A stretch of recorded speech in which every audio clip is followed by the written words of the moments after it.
And away we go. Hello there. Anybody in watching playback? Because I only just started streaming, so there's nobody actually on the stream yet. Time enough for me to set everything up. I'll get the chat going. And put it on the screen properly, and we'll be all ready to go.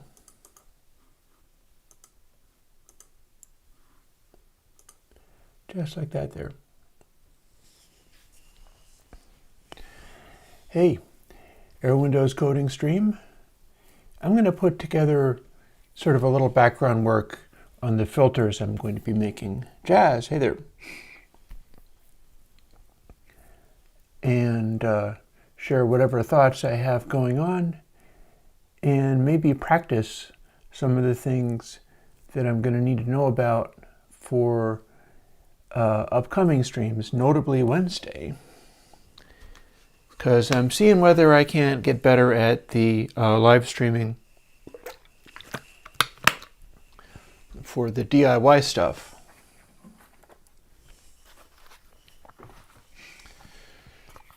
So what I'm thinking is I might just do this.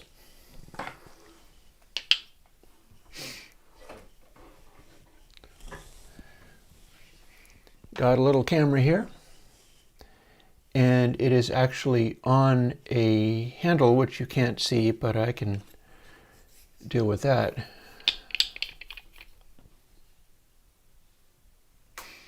I stuck it on this little tripod thing. And the idea is if I have that set up, maybe I can do that in such a way that, like, if I take this, or maybe I'll just use the mouse for my coding.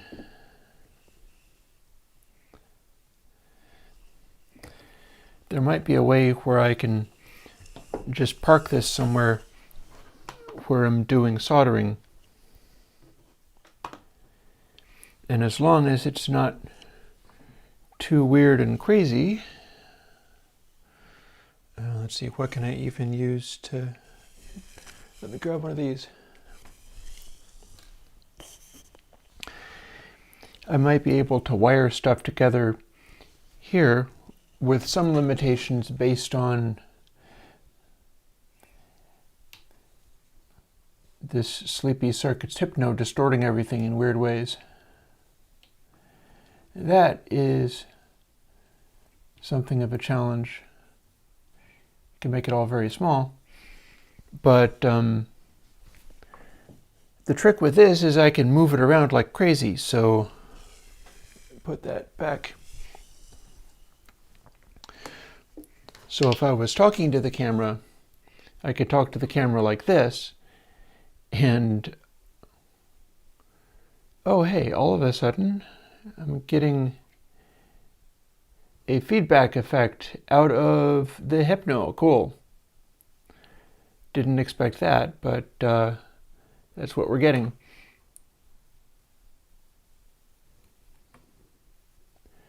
I think that is coming through the Hypno automatically. That, or that's just how I have I can't make it not be mirrored because it's running through one of these.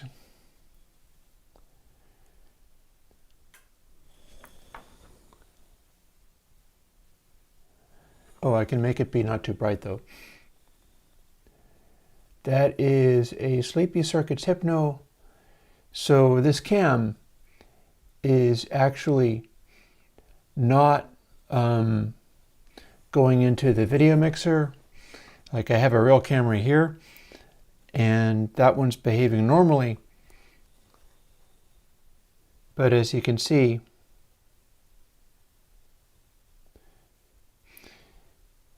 the Hypno is an entirely different thing. But you can run a webcam into it that has its own light. Like, you can kind of see in the reflection of this, well, actually, no, it's complete insanity. you can kind of see in the reflection of the screen that I'm sort of reflected there, and the camera has a ring light around it. That means I could use it to do, in fact, I might even be able to do really close-up stuff. This is much more movable than what I had before. Here, let's take this stack of cards. Oh yeah, I'll be able to do my macro kind of thing quite effectively. There's a limit to how close I can get, but that's pretty close. This is one of the cards that I set up for trying to gamify music arrangement. So I'm still working on that. It's one of the many things I'm working on. But it does look as if this will work for this. And technically I could also take the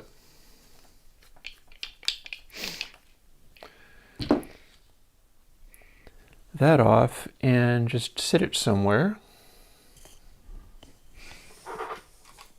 Here, let's bring my headphones over.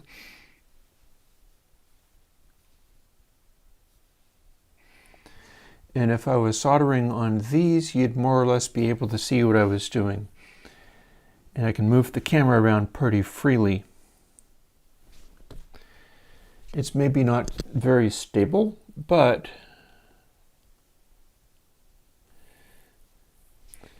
that's a pretty decent way to get close-ups of stuff. And here's something, I'll get coding pretty soon. Remember, I have to do all of these things if I expect to do my streaming thingy. Also, oh, this is what it is.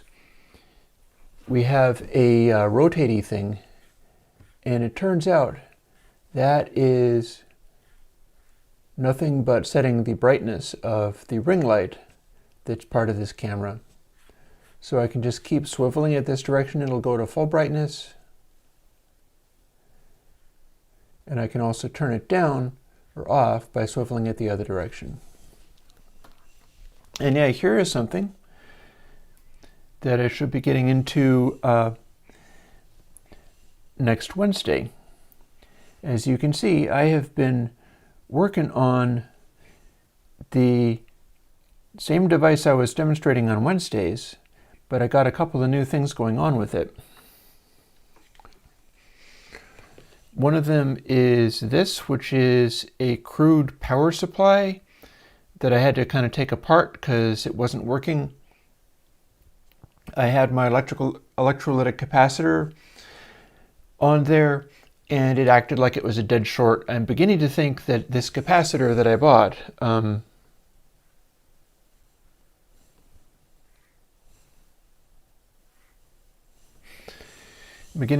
capacitors that I bought as wholesale for like 0.1 cents a piece were that cheap because they're all broken. So I might have screwed up there. But this will eventually end up being a power supply, red for 12 volts, yellow for 5 volts, and black for ground. And I was not able to use the 9-volt battery and get a 5-volt because powered by 9-volt battery, the voltage regulator that I had seemed to not work either. These are all things that I'll see whether I can figure out, but the power goes through these wires and over to this, which is what we had before. And I think my battery is running out a little bit. I spent too much time hooking it up to dead shorts, but there is the little device. I wonder if you can read the chip using this thing. Probably not, but it's just possible. Yeah, I can kind of see that it says 40106 there. That's a pretty impressive degree of magnification on a little handheld cam. So that's good enough. And then that jumps over to this thing. And you can see there's a ground connection there. And then a bunch of other little jack sockets. And if I plug these into the Eurorack setup, and since this is such a mobile camera, I can move this over. And the Eurorack setup has these. And this is how I go into the computer. And I'm working on getting all of this stuff together to make it work. I have been putting a lot of effort into getting this rack stuff going. Like you can see, or you can roughly see, that I have color coding and a whole bunch of direct wire connections all through this. And I've kind of set it up. Let me scooch over here a little bit. It's nice having the camera that can actually point at things. So this is the central control for everything. And the clock, which is a sort of 16th note clock from here, runs up into this mult, gets divided. The mult has an additional input, which is an additional clock, which is this ratchet generator, so I can have a higher frequency clock coming off of here. If I unplug it, everything coming off of it is the 16th note. And it's a powered mult, which means that it's not loading the NerdSeek. And that mult is also driving all of these switches, which independently turn on or off the Turing machines. And this is a kick and this is a snare, or at least it sends to those things through a couple of trigger delays and length adjusters. And this stuff is done, you can get this stuff done by a chip that I have a bunch of. So that might be further Wednesday explorations. And then here's the output. This is the trigger output, so that I patched it to the gate output of the Turing machine.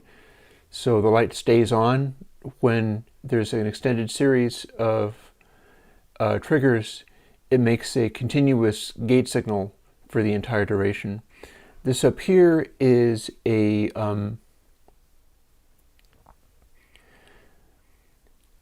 envelope for the bass guitar. This is kind of the stuff I was talking about before, where things get into the zone where there's no words for them, especially when it's something complicated like trying to figure out, it would be nice if I could loosen this up so that I could move it over more, but I can't. Or maybe I can't.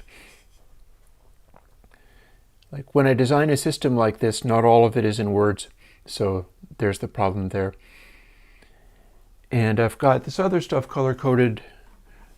These are my sound sources, which is a bunch of Music Thing modular radio musics and or Turing machines. Orange is a bass. Yellow is kind of Moog chord things, low chords. Green is other chords, could be higher frequency or whatever. They're both maximum of 8 voices, or unless it's 6, I forget, available. And they also have the full range of the sounds, whereas these other ones are running mono, and they're running at a much higher sampling rate. Blue and purple are like Zox boxes, in that they're a simple oscillator that's being driven through this black wire that goes to the clep Diaz, which is a sequencer. And it does a sort of up and down voltage pattern and steps with the clock, which is the clock generator here, which is faster. Though I can also unplug it and plug it into other things, at which point it'll subdivide other time sequences. And blue and purple go hardwired to these Dope4 filters. The filters are a WASP filter, which is made with a 4049 hex inverter. And it runs rather hot. There's a danger of it burning up, but it's still a very cool filter. And that's on the bass.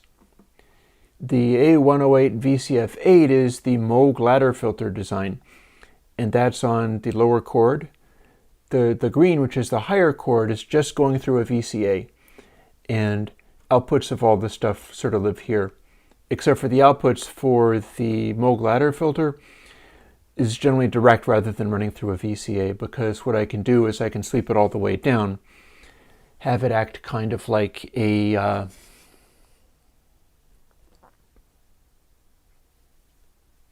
the hell is that kind of filter that uses the CDS cell and the LED, and it's not really, the CDS cell and the LED thing is not really a VCA all by itself, but you can, it's the Buchla kind of thing. I'm talking about the Buchla kind of thing. And this is going to be run in the same way, where it'll sweep down to low frequency if you're going to cut it off, which it's able to do pretty well.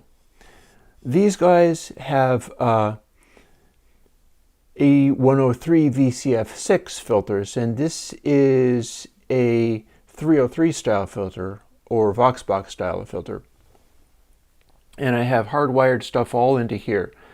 Like the CV2 from this is coming from this envelope generator, and that's being triggered by this Euclidean circles. As you can see, I've also got vinyl tape on this, marking it in yellow so that I can see what'll happen. And that's being driven by 16th notes. Much like this red signifies the mini shimmery, which is another thing we can do with the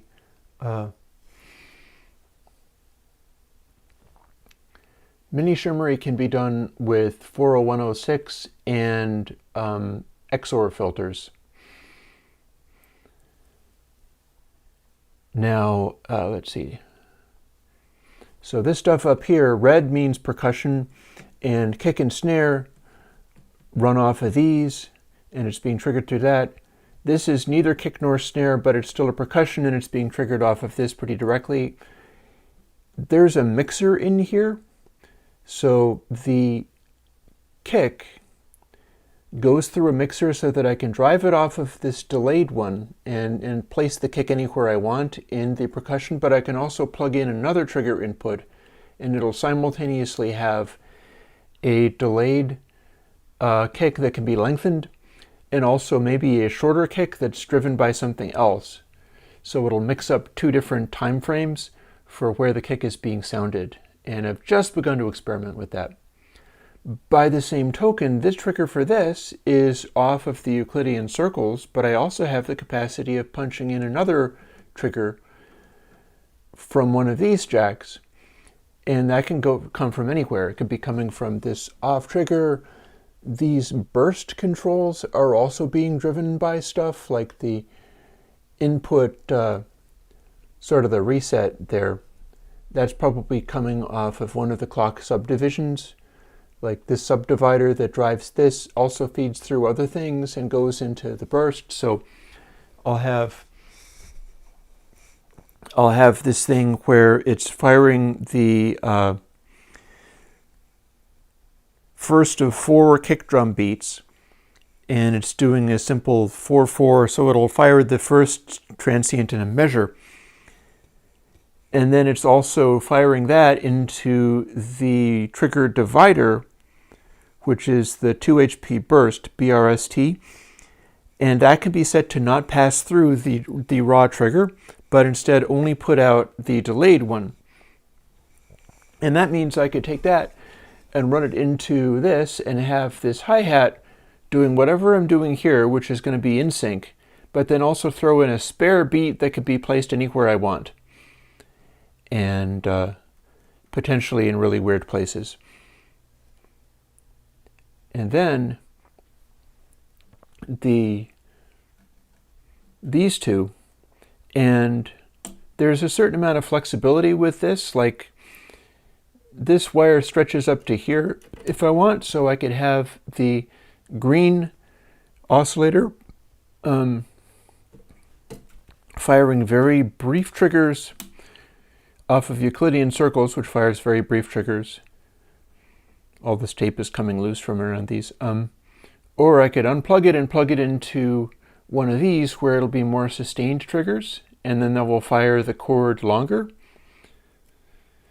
This VCA is kind of like that square tremolo thing that I did, where it's waiting for a zero crossing to switch on, so it's a clickless VCA even when it has very quick attacks. And then I've got some stuff kicking over here, and the tape on these is coming loose as well, which I'm going to have to glue them on or something. I'm not going to be able to do anything about this right now. Certainly not one-handed, although clearly I'm about to try. These are also going into inputs on the filters that act more like 303 style filters. They're the sort of acidy style filters. And I got frequency here, and CV1 is the same thing as this, but then CV2 and CV3, these are attenuators. So the way this works is two of these are patched into this, which is called a mimetic digitalis, and it's sort of a random generator that is clocked to the speed that these fire at, and it's being clocked from the same thing that is firing this, which is a envelope generator. And they're all being fired with this, which is the subdivider thing. That means I can make this entire thing go at like 7 notes to the bar, or 5, or 3, or 4, or whatever. I can subdivide any way I want, or turn it all the way to the left, and it'll shut off. It'll do 0 notes to the bar, and it'll mute. So these will recalculate in their little sequencer. You can make it randomized by doing this, and it'll send random voltages, which are continuous voltages, to this, so I can make it be a sample and hold thing. Or I can shut that part off, and if I turn these up, that means we get an envelope driving that stuff, and the envelope is also driving the VCA, so the envelope is also making dynamics. And then here we have level, which is how much we're driving the filter. Same with this, has a level input, and the WASP filter, they all have level inputs. And they're fairly sensitive because these are fairly high output. And then here's your resonance. And then lastly, the last key thing, apart from like, this is part of a complicated hookup which does my generative chord thing for all these guys. But the one left on the end here that says radio on it, that is my Breakbeats. And this little card inside is a bunch of edited together Breakbeats that are divided up by time rather than by transient, in hopes that it would make a better groove. And what it does is it picks a different sample based on what station is set to, and there's a CV for controlling that, and the CV is this scale knob that's part of this driver, which is also triggering it. It's triggering it through this. And this goes down to the start, which re-triggers the sound off of the radio music. And then this goes down to station, meaning that you can make it so that it's reaching different samples based on what the reconstructed number out of this sequence of bits would be. And then length is how many steps in the sequence, and it's being driven at 16 beats. So if I turn scale all the way down, because that is scaling the output, it's scaling the size of the number, it's an attenuator, I'll have a single sample controlled by what this knob is set to, that's being re-triggered every time the light goes on. And you can make it more random, or you can make it always repeat. And then as I start turning this up, it'll start going to different positions in the sample, or different samples to start with, based on what the resulting number is going to be. And I found that if you do this enough, it starts going to weird, sort of chaotic sounding things. It expands the range of it a lot. And so that's something that I've been doing. Because, like I said on the plugin posting video, I have hopes of being able to get back into this again.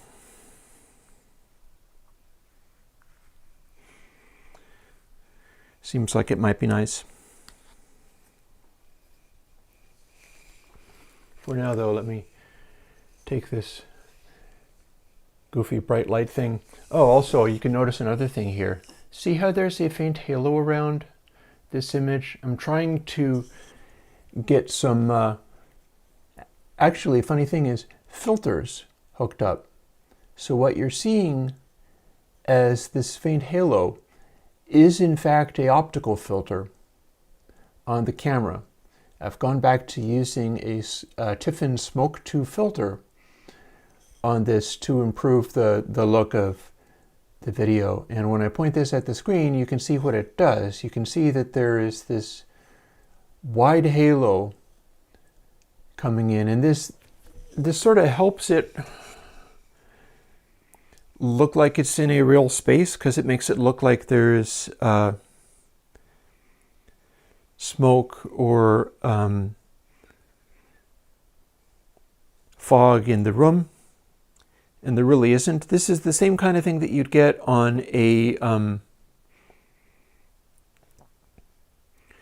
filter that made intense halation, as in the bright little thing around the edge. But in this case, this is not intense halation around the light. This is just a sort of a fuzzy effect that takes the general area and lights that up if there's a bright thing in the frame. Being a working YouTuber means you kind of have to deal with all of that stuff as well, so there's that. I'm actually going to turn the light on that down a little bit. So yeah, whew.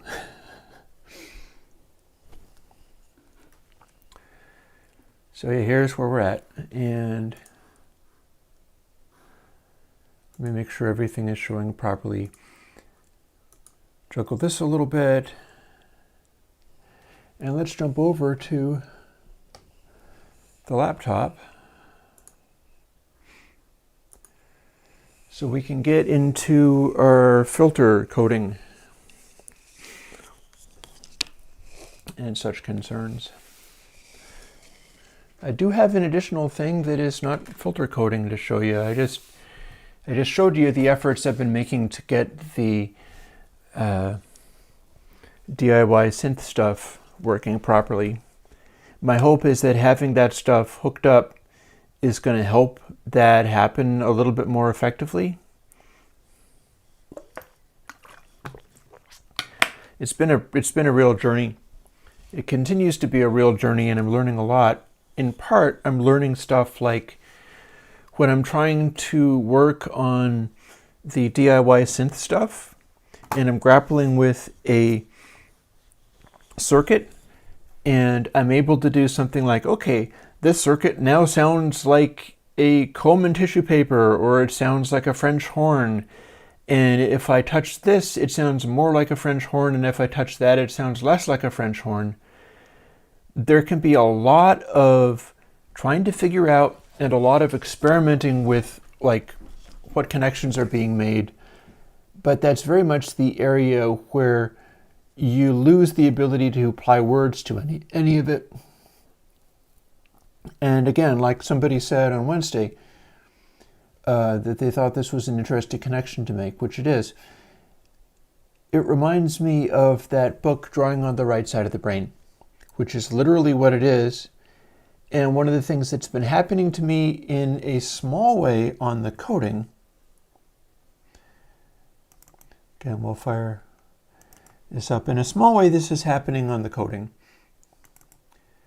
where I'm working with this stuff, and when I try to do something or make something happen, the change that I'm making may very well be a change where I have no words for what I'm trying to make happen. Unfortunately, that seeing as it's code, the code is all made out of letters and words.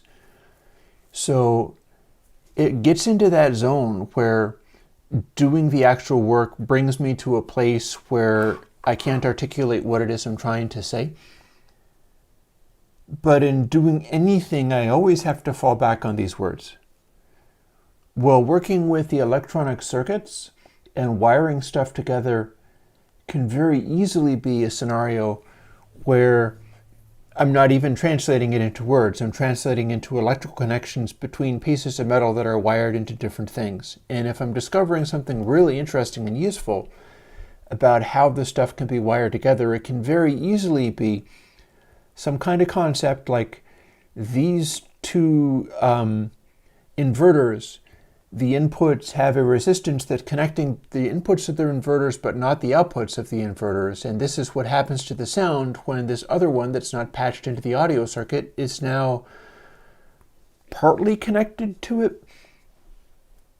And if it's a matter of figuring out what to do with all that stuff, that's the really interesting challenge, is the way where all of the useful things about it go into that zone where there aren't any words. Because if there were words, it would be behaving as normal. And if it's behaving as normal, I'm a lot less interested, because if you just want a square wave that goes boop, you can program that on the computer. And that's easy and fine.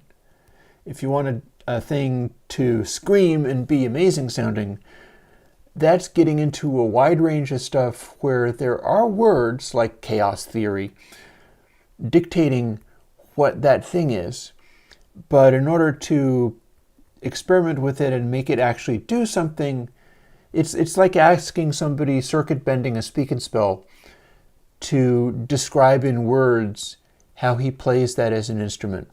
There aren't any words for it. So it's been an interesting journey diving into that and discovering that it was even more so than the coding stuff.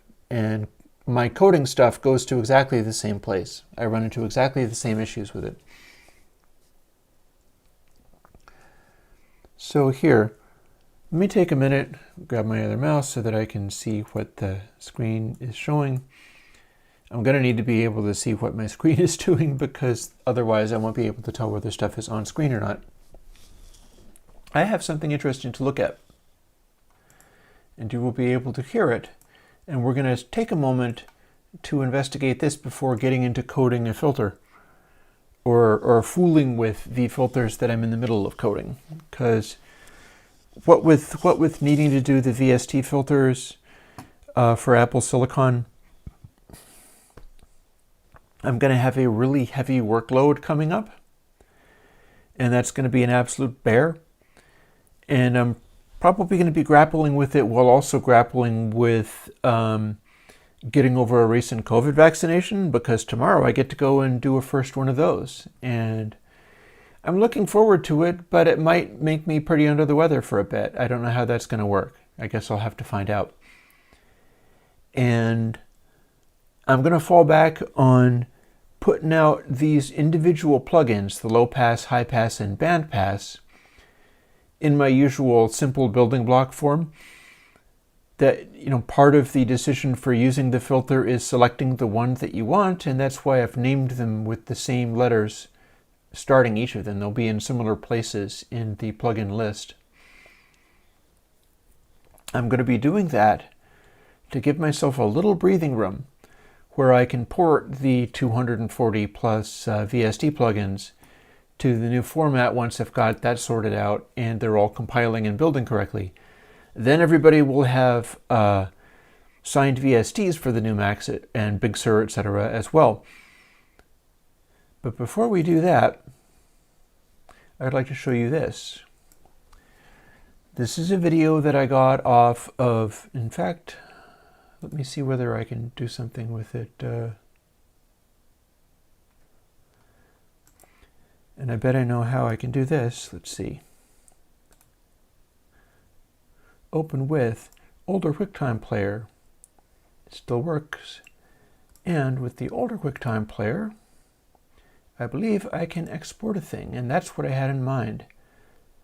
Sound to AIFF, linear PCM. We'll stick with the recommended thing.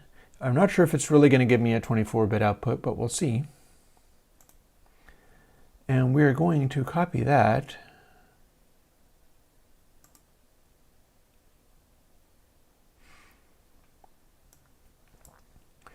And here. This is an audio clip that might be interesting to you. You can see that, read off the top of there, you can go to the YouTube page and watch this video yourself. This is a Mazda 787B at Le Mans. Listen to it go by.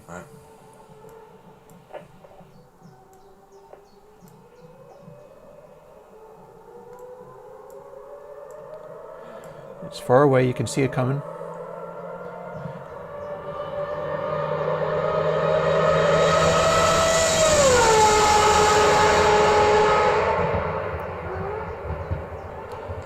Now there's a section of that, probably around this section. Let's see if we can make this select.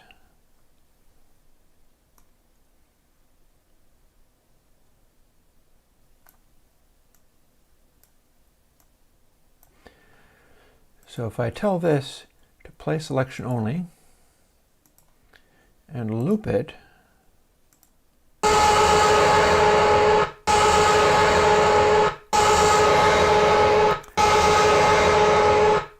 maybe not a great loop, but there's a certain grunginess to that sound. Here I can widen it a little bit and more or less go to the full range of this noise. See, what I'm going to do is something that I did in a previous instance. This is kind of the way that I got the loud plugin. I'm going to have a look at this on stream, and we're going to see whether we can derive any conclusions from what we see of the waveform as it goes.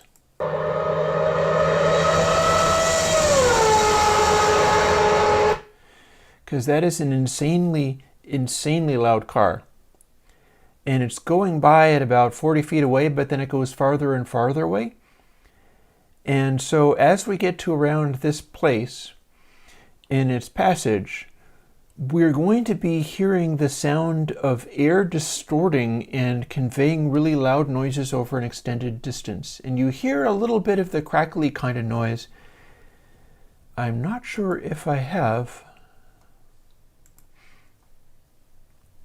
this in audio somewhere.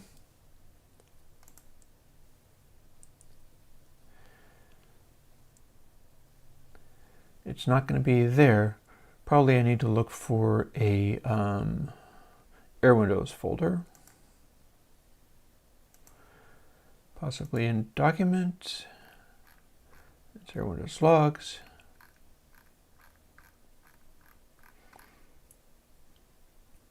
That's not a good place to find them. Music also doesn't seem to have an Airwindows folder. So we'll cancel that.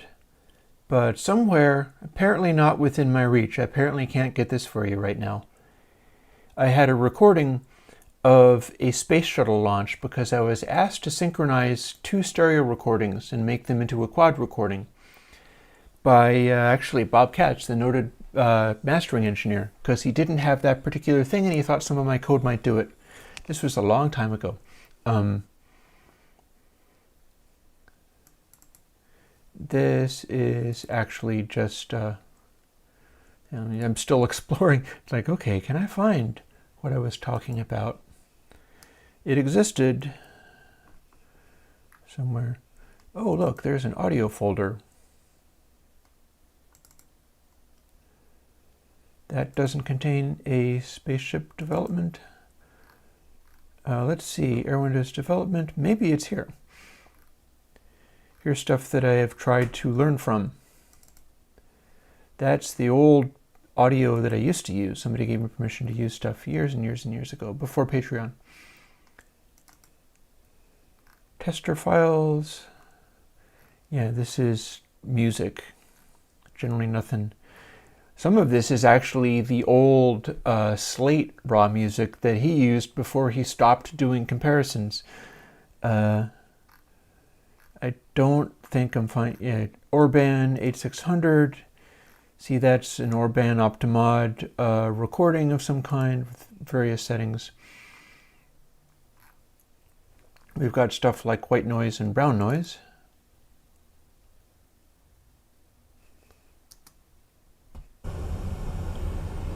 That's somebody's take on brown noise. You can see that the low frequencies of it are much larger than the high frequencies. Various other stuff like this.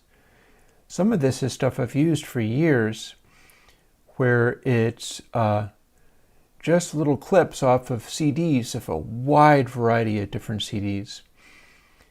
And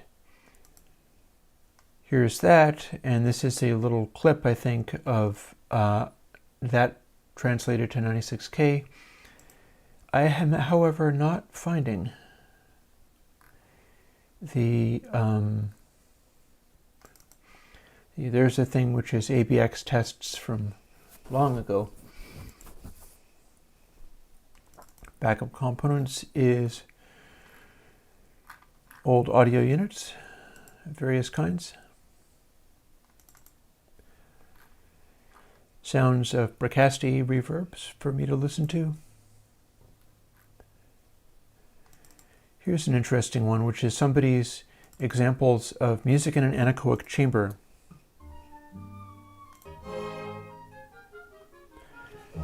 And the idea is you'd use this and put reverb on it.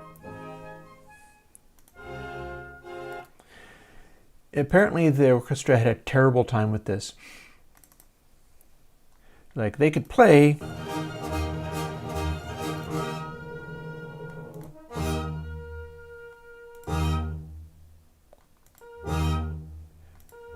it would make interesting samples too. Like, load that into the synthesizer and go. People would never think it was real because there's no reverb on it. The thing that I'm looking for is what I'm still not finding, which is the spaceship launch stuff. Yeah, maybe I'm just straight up out of luck here. But that's what I'm finding. I mean, that's what I'm trying to find.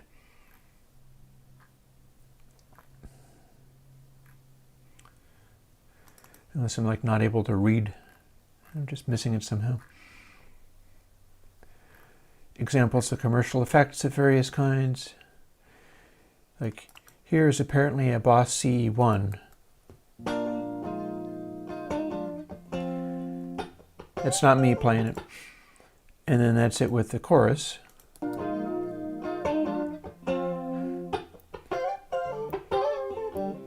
So if you can make your plugin sound like this, that sounds like a Boss CE1.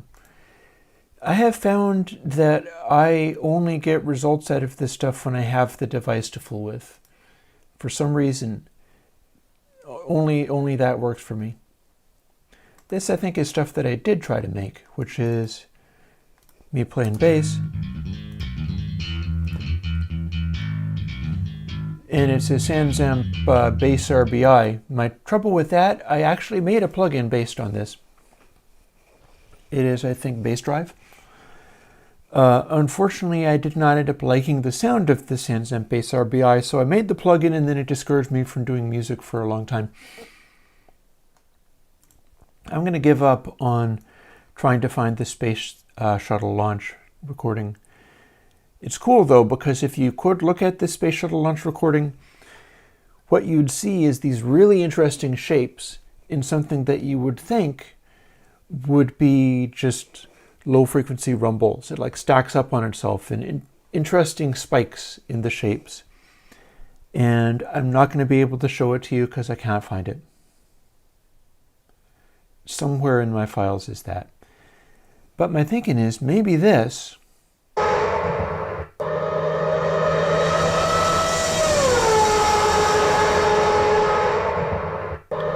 might be able to see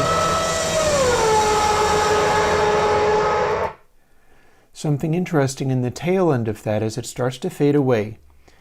And all the really loud noise it's making is coming from very far away, and it's being dissipated enough by going through so much air that the microphone's no longer being super distorted, but the air's being super distorted. So let's do exactly that, seeing as that was one of the things I'd planned to give a try to.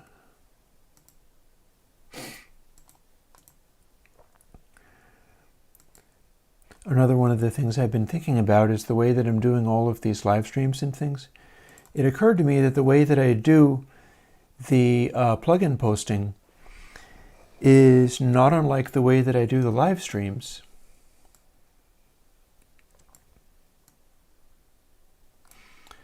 I'm kind of live recording that.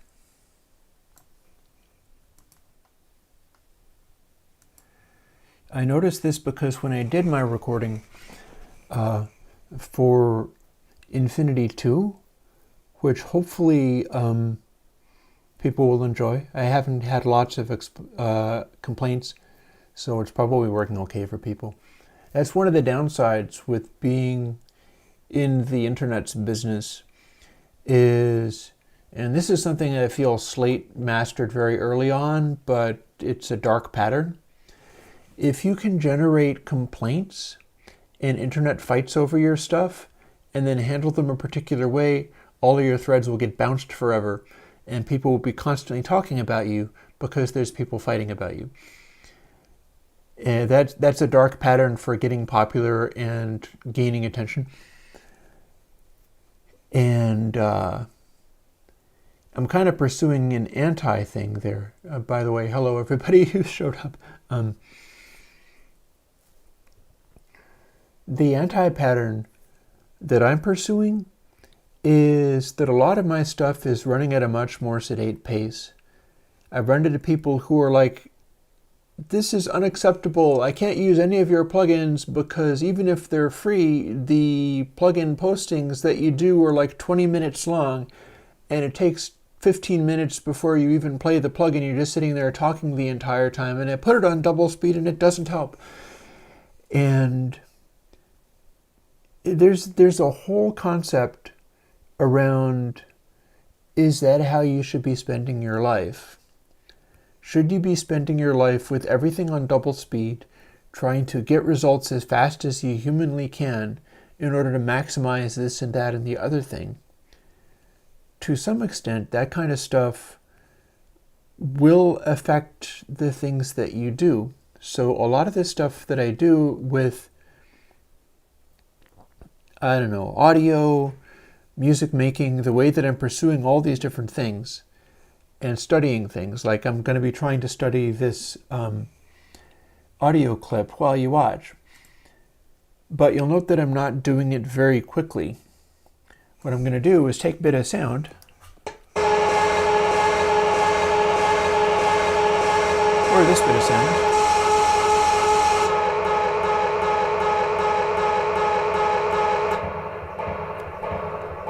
Maybe not that, because that's a little bit too late. Although, you know, that'd make a good reverb.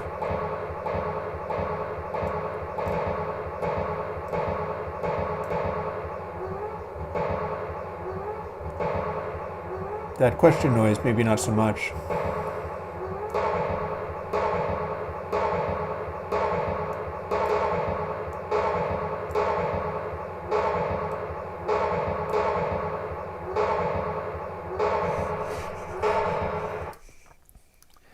Here, let's make a new file from the selection. Actually, what am I thinking? This is a stereo sound.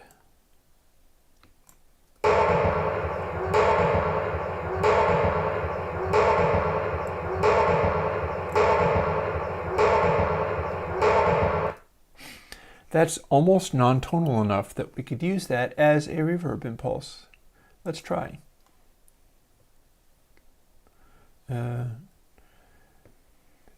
New file from selection. There, see, now the way we do this is, firstly, let's zoom right in so that we can get a attack sample.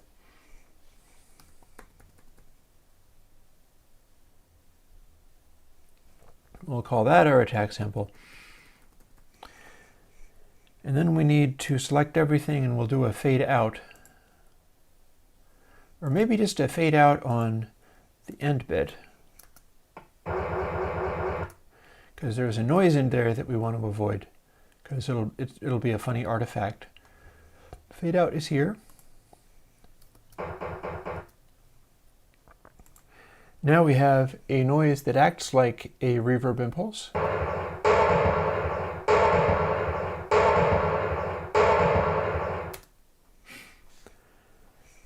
And if we save this as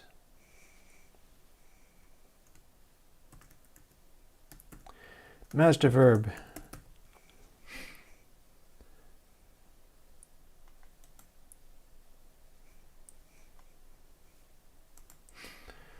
now I don't think I actually have anything that loads impulses here, which is a shame. I've got a bunch of stuff here, but nothing that'll do that. But I've got a version of Logic on this somewhere.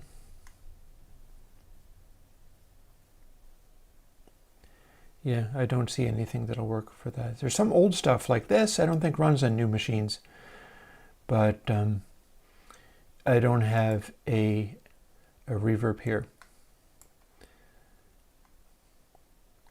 But what I can do is, let's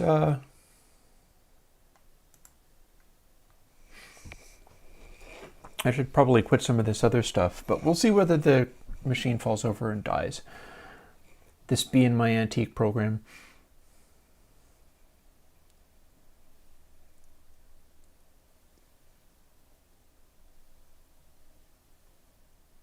Yeah, Jussie, I'm not sure what your email meant, so I didn't understand it.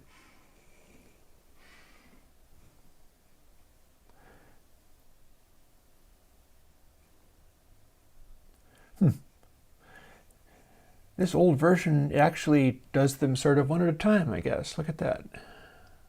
It's been this long since I fired up Logic on this machine.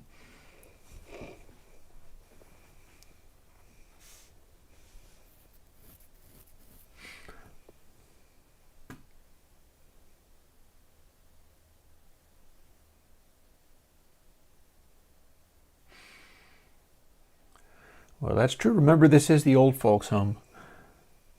Okay, let's create a new empty project and see whether we can fire up a Space Designer.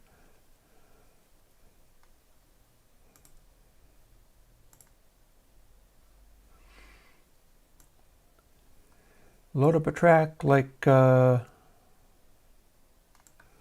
know, a drum track maybe.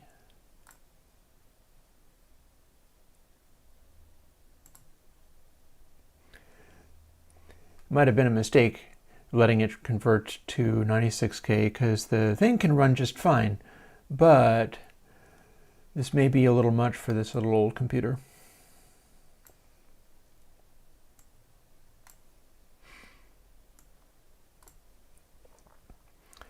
And let's see, where's my, there we are. It apparently can play.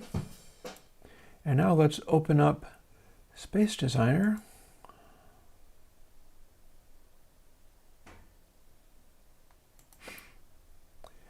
And try to load up that file if we even can.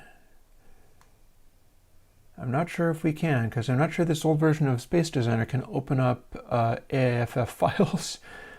But one thing at a time, let's see what we can do.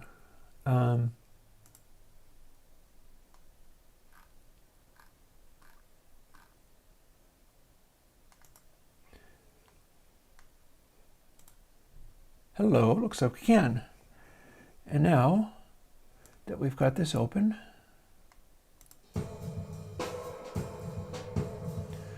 Cool beans. Okay. So this is the reverb of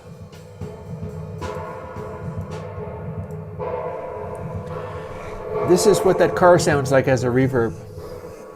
That's fun. Now what can we learn about this? Firstly, are we filtering it? Not really.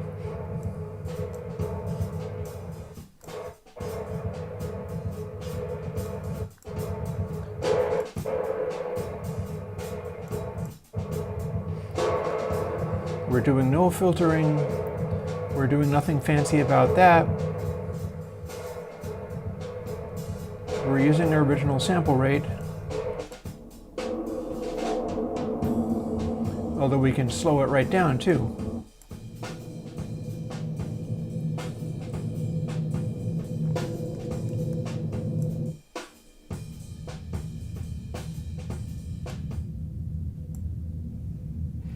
That's so low frequency that I don't even care. Back to original.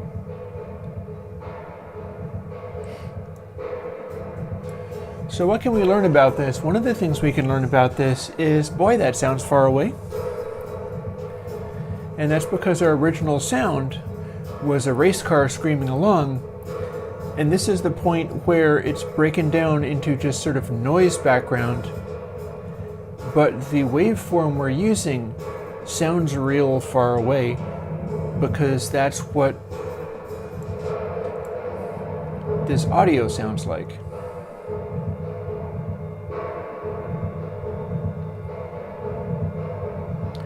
I think this is a good discovery right there. So there's a little pro tip for you if you're making reverbs and things. You can do it this way by taking any noise that's loud and extremely distant.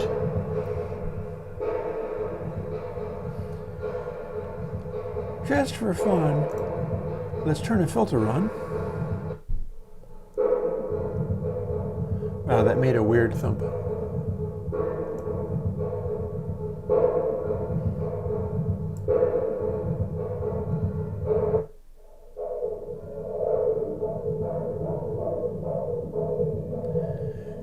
And at this point I'm filtering the sound. We seem to have a freaky effect here, which is not useful.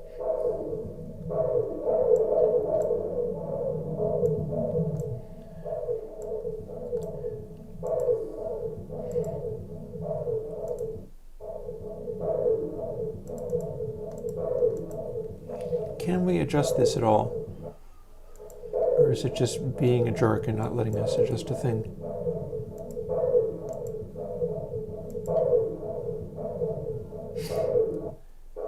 This filter is clearly following the volume envelope of Space Designer, but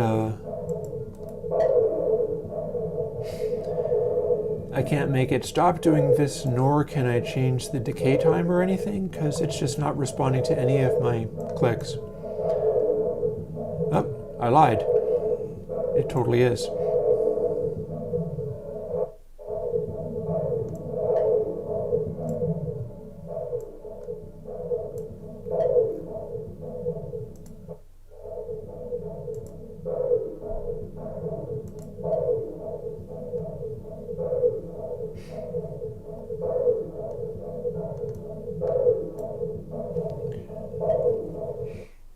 So,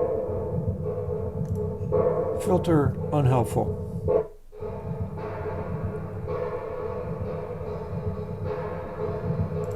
Here, we can do an EQ. Let's add that.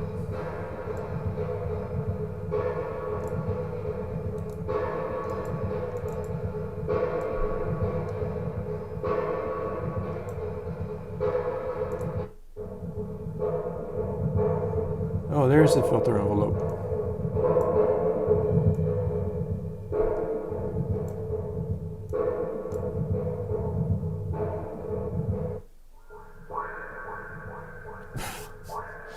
That's just silly.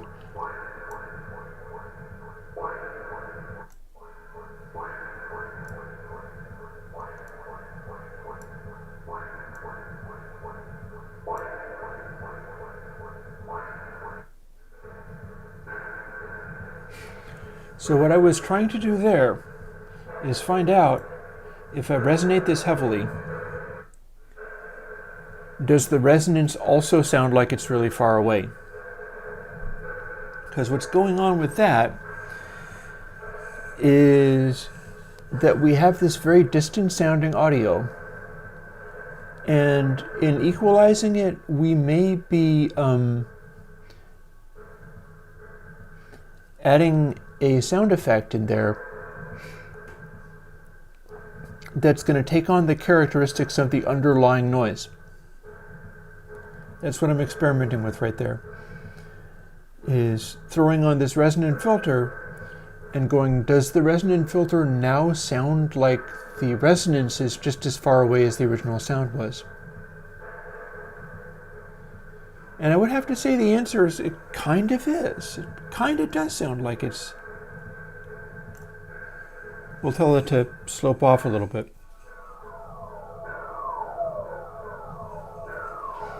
Okay, that's amusing.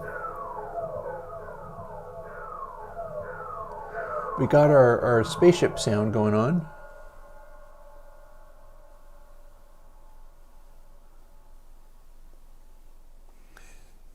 And I think that was the length of our entire track, and we're not going to loop.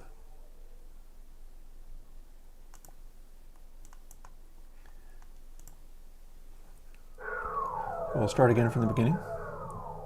I believe these are Bezier handles. Yep.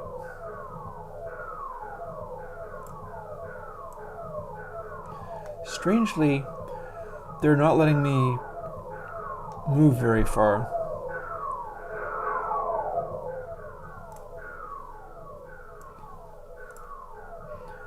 Normally, if those were like Bezier handles, you'd be able to move them quite far away from where that is, but no, apparently not.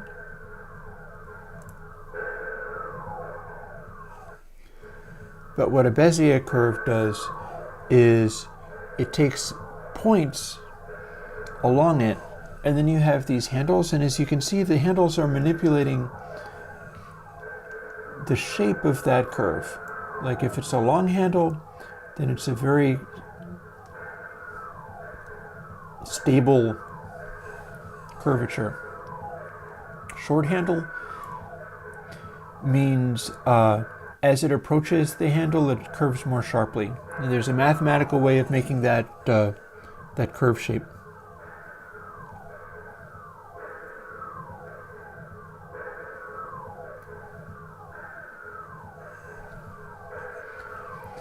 So yeah, this is all very well and good, but it's also a bit of a distraction.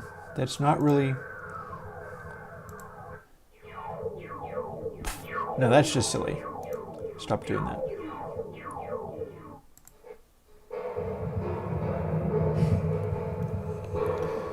So, we have resolved that we can make a pretty convincing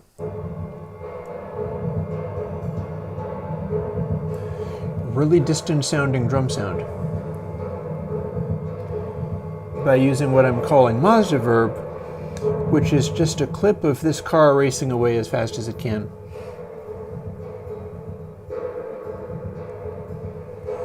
Now there's going to be a reason for that, because it's kind of noisy, this sound, but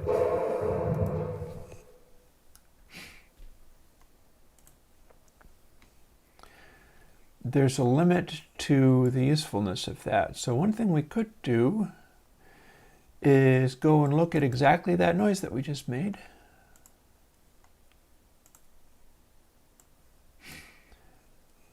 And in fact, let's crop out just that bit and leave it.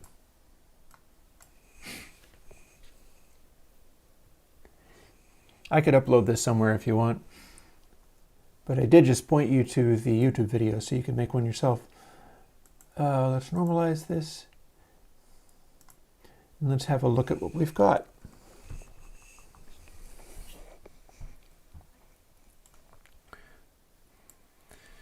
We can also have a look at it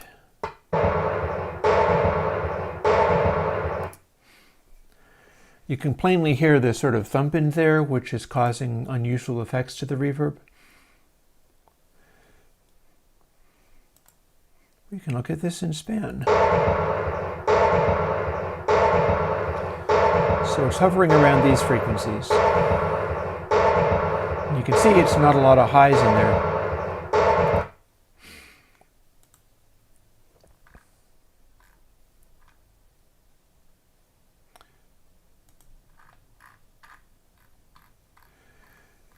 But as we cut off those highs and start looking at what these shapes look like.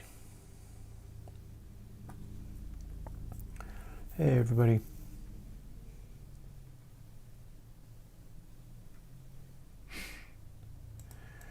What can we conclude from these waveforms?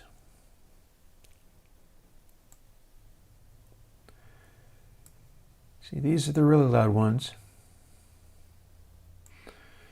We're seeing a pretty consistent maximum slope here. Like it doesn't want to go any sharper than this.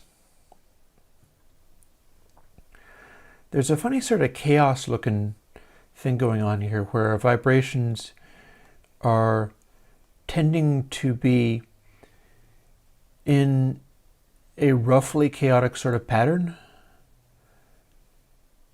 Like we'll notice where things are really loud, we have these higher frequency wiggles going on. We see this repeatedly. It's doing a little bounce back here. Again here.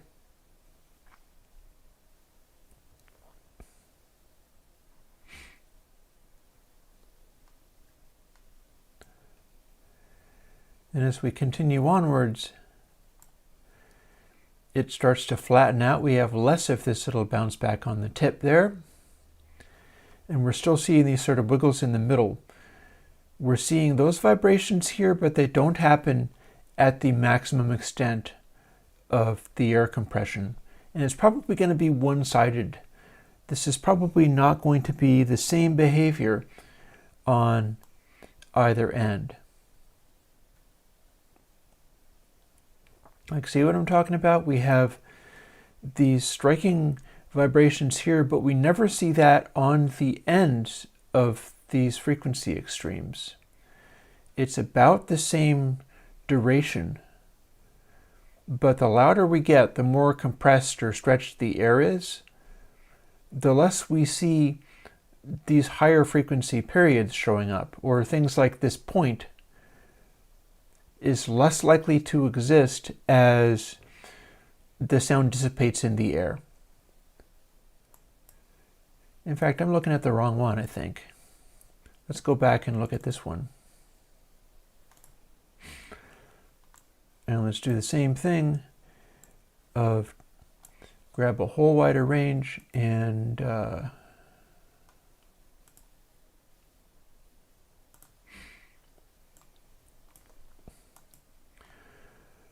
new document, and I'll normalize it just so it's bigger on the screen.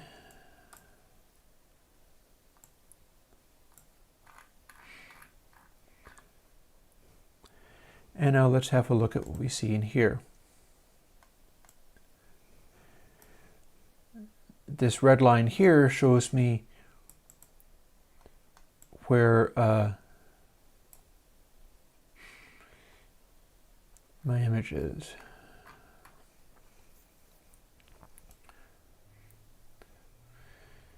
So yeah, as the sound approaches from off in the distance, it's a low frequency noise, it's a much higher pitch. We get louder and louder to the point where we're starting to distort the air. You can see where the vibrations in here, that's going to get higher in frequency as it comes closer. But we're so loud that we're literally distorting the air to the point where it can't compress any further. And we're starting to squish out some of these high frequency oscillations, because normally those vibrations would be like right off the screen, but air itself is getting obliterated to cause this effect. And at this point of extremely loud noise, This is about as high a frequency as we can get.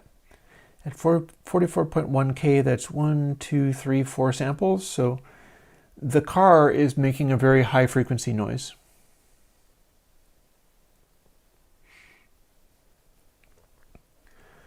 But as we clip it, the variations in that noise are getting completely squished by low frequencies clipping.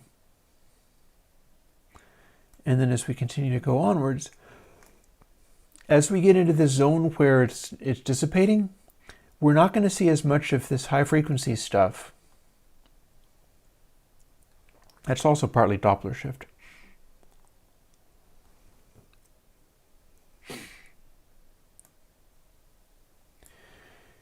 And you can see that that is going to be distortion of the air as well. It's probably not so much distortion of the microphone, because the microphones they set up for it were going to be appropriate to the situation.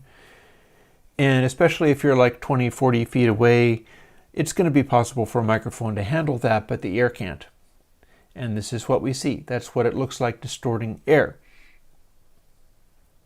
And I think there are some characteristic things to be observed here. Like I'm seeing a kind of roll off here where it sharpens up going through this position. That's one of the things that I did for the loud plugin, which is interpret where at each point in the waveform, for each direction the waveform is moving, what's its maximum distortion point. Like you'd be here, and the question becomes like, where do you clip if you're here compared to where you'd clip if you were here? And the answer is probably shown. This is probably the maximum transition from this compression to this rarefaction, or whichever it is. We're probably seeing as much as the air can do. So this far away from 0, it can only uncompress this fast. And then you see between the samples, it's going faster here, it's going faster there, and then it's hitting distortion again. So as you're going from one extreme to the other, on this polarity, this is probably as fast as it can uncompress.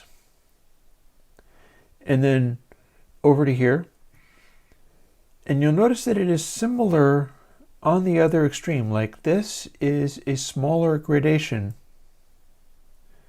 than this.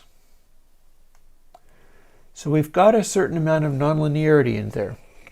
We've got a certain amount of second harmonic distortion being produced there, to the extent that this all is being compressed. Like this might be the rarefaction. Like if I was to flip the entire thing over and say pressure goes up, let's do exactly that. In fact, boop, invert polarity and then go back.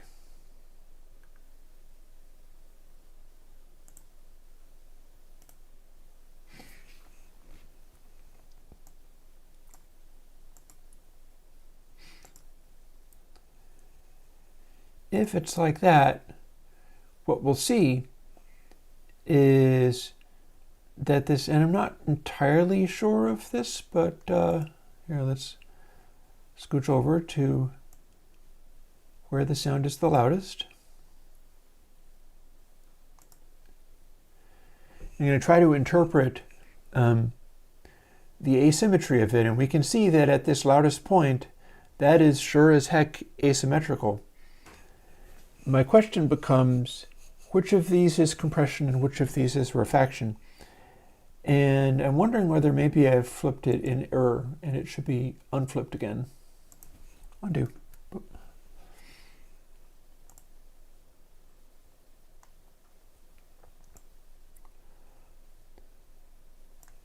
Here's our loudest point.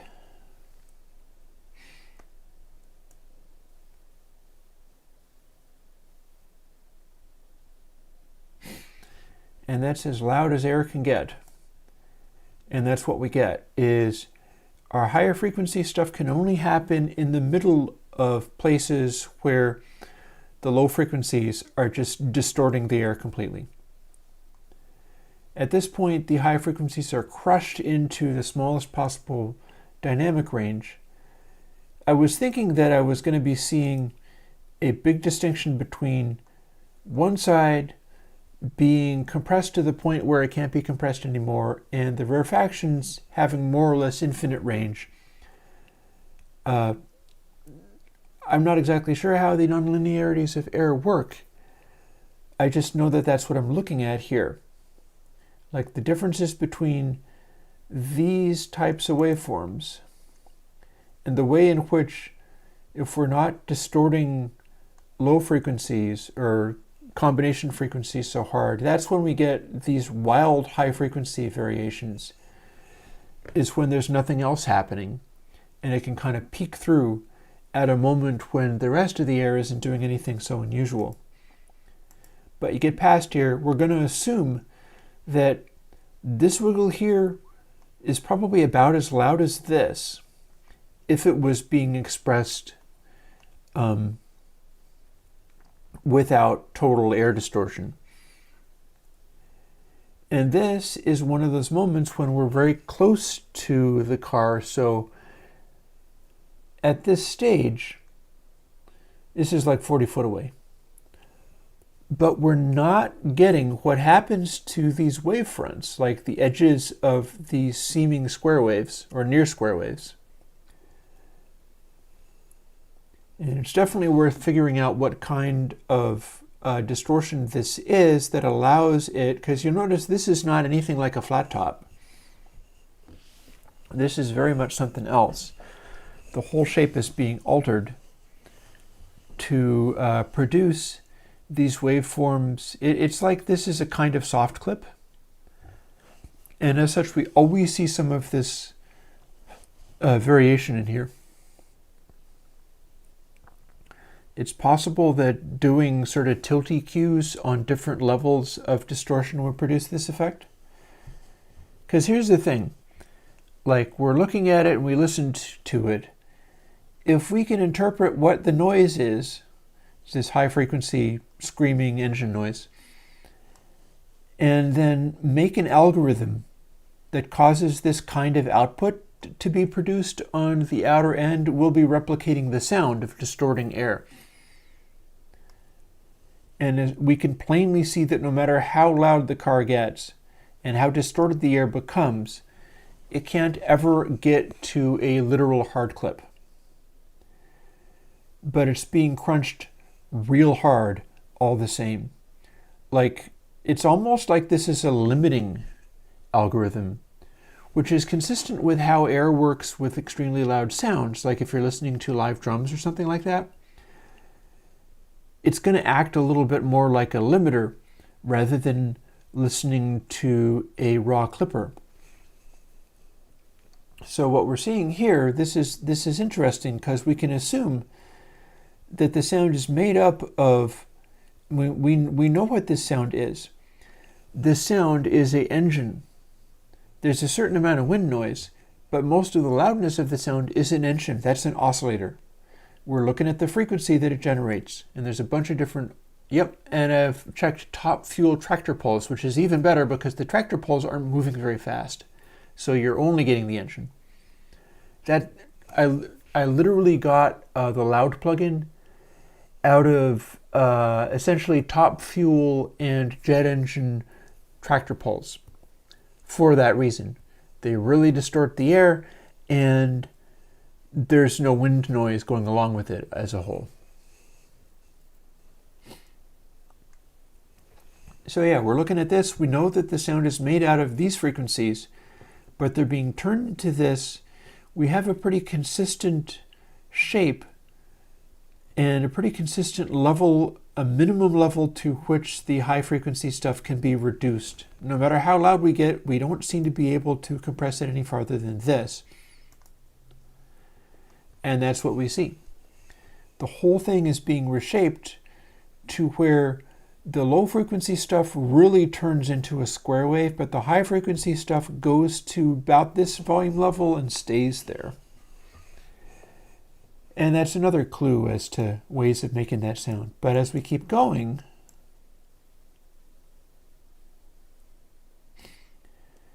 the period will drop because we're going past where the Doppler effect kicks in. So the frequency of our engine is going to go down. There's going to be more samples for every particular oscillation, but we're still seeing a pretty similar result. And what I'm going to be looking for here is behavior of these sort of square wave wavefronts, because that's what's going to get interesting as we make really loud sounds. And there's our square wavy looking things. They're going to get increasingly flatter as we go along, but we're looking for characteristic shapes popping up in these waveforms.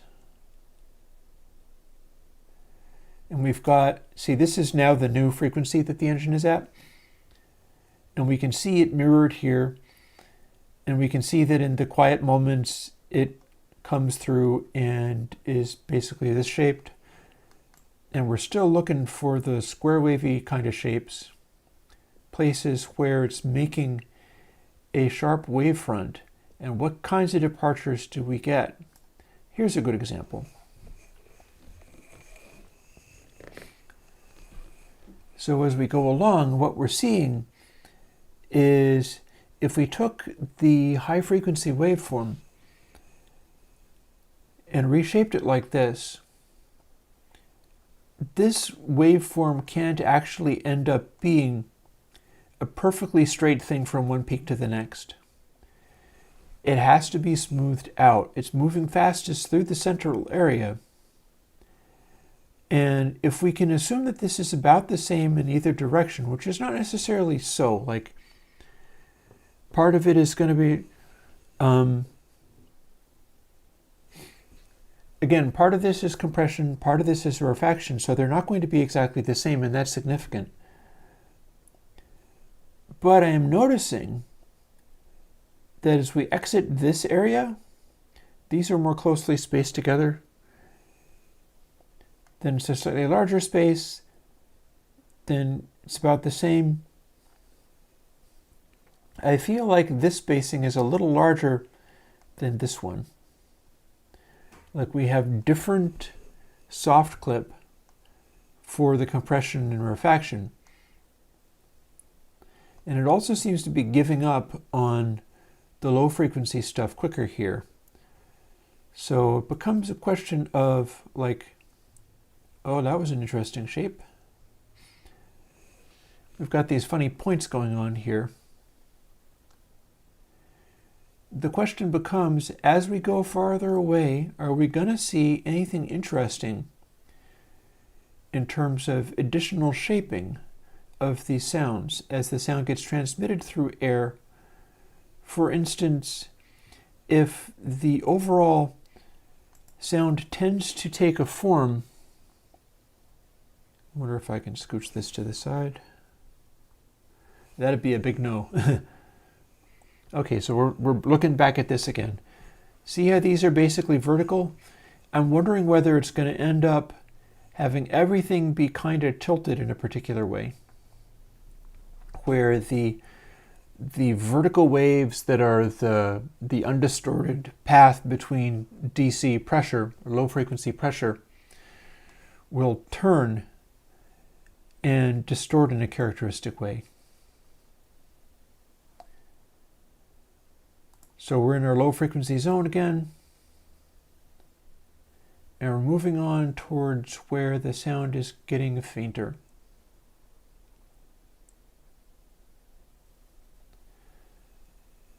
And by the time we get here, the sound is quite faint indeed. So what I'm going to do is scroll in a bit and look for characteristic shapes. Because as we go, with the loud stuff, we're seeing, it might be too zoomed in.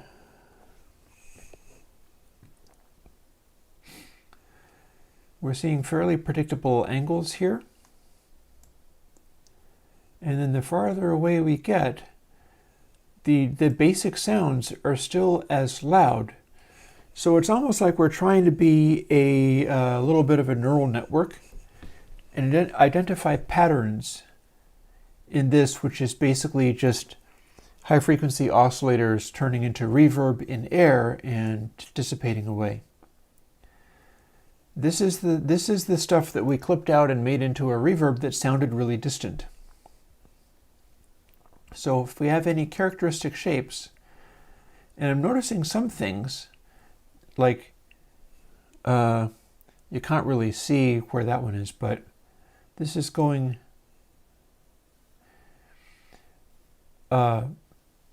it's tilting this direction to go into the center, and then kind of again. Kind of like this shape, only exaggerated.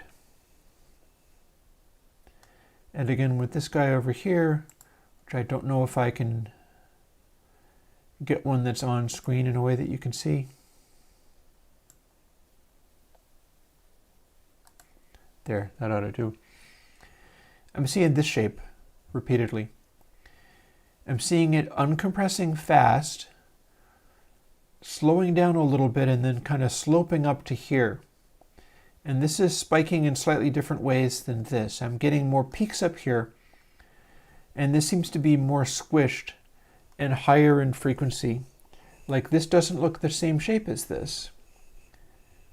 It looks almost like these are pointier and these are more rounded, which could very well be true because there's stuff going on in this.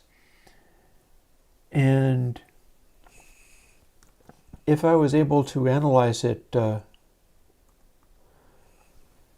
well enough, like set it up like this, scan through it somehow with some kind of visual form recognizer, and work out what the exact curvature of this is compared to this, or this compared to this.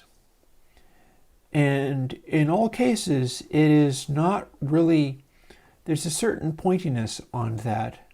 It doesn't look quite like either a lower frequency wave rounding over like this, or a flat top which would round it over more. Instead, it looks like there's a kind of point, a triangular shape here that's not consistent with this shape here.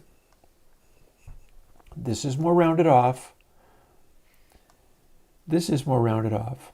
This is more, well, you can't see it, but you can see underneath the chat. This is more rounded off. But when we get into these extremes, this looks pointy somehow. This looks pointy. It's like it's, rather than just rounding, it's squishing and angling somehow.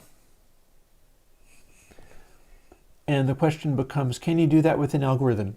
Can you take the numbers going in, which are, say, a much larger number that rounds off like it was here, and is there a way to compress that algorithmically so that it tends to form this pointy shape, this more linear shape, or indeed generates this funny quirk in the shape there? That might not be it though, because this is fairly straight.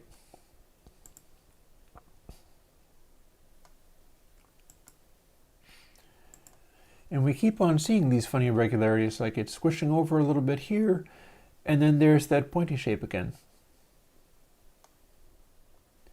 which is not so much the case on the other extreme. These are the things that might be characteristic of the way that air distorts as you've got enough of it in one direction. We might be forming these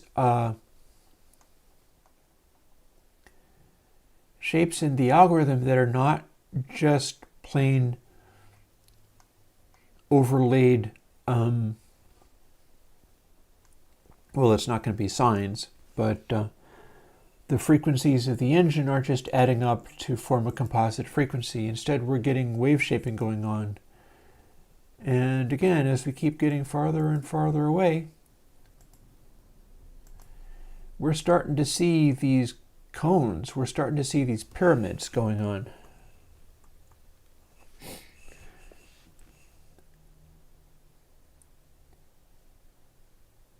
Not only that, I'm beginning to see some shapes as well where that is falling off. It's keeping pretty much the same angle, and then it's rounding into this position. The curves these make are really interesting. It's almost as if it, and this is what I found out about in analyzing the tractor pull recordings and running a program to sort of statistically analyze them, is that the clipping that I put in and having a diagonal line is what you would get if you had a slew clipping going on. But what I was finding was that the slew clipping wasn't the same everywhere in the waveform, and it wasn't the same depending upon where you were at and what direction you were going. So what I ended up with in loud, let's see, let's go to the AU.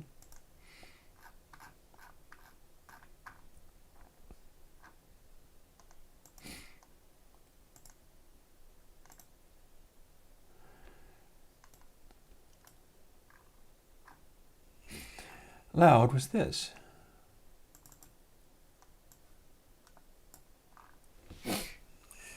So clamp is basically slew.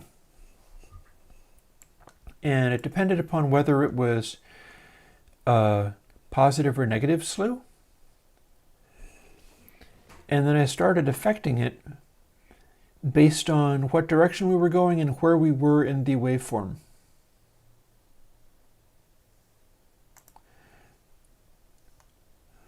So what we get from something like this,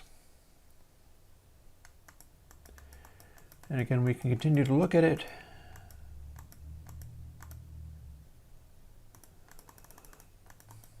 as it continues to die away, I do feel as if there is a strangely, like all the angles I'm hitting here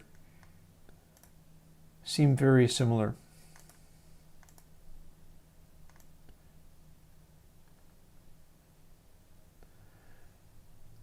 I'm spotting stuff like, let me see if I can.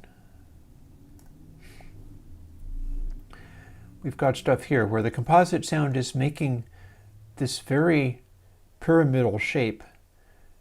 The larger shape going from negative to positive has these small variations in it, but those small variations are clearly the same period as the engine. But whatever those wiggles are, they're no longer being kept at the same volume. It's the combination of them is being smoothed down to this, basically this angle, this trajectory.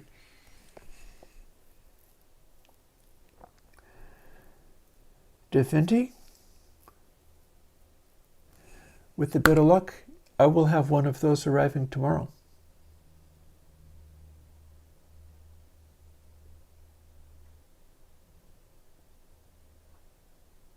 Not fooling. A EMU 6400 Ultra to be specific. It was a bit more of an investment than the Mackie mixer, but the drum and bass folks I'm hanging out with seem so excited about those, and I saw people not responding to requests to try to model the filter. And that brings us back to maybe the last 20 minutes or so of our stream, where I will do a little more work on what the filter thing is.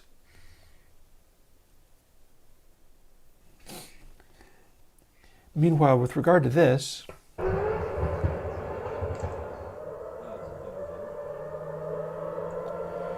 we can see this go.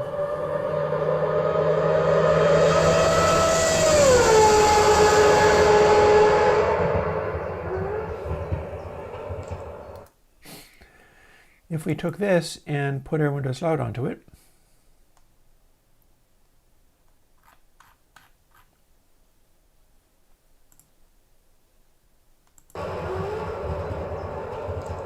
at full wet,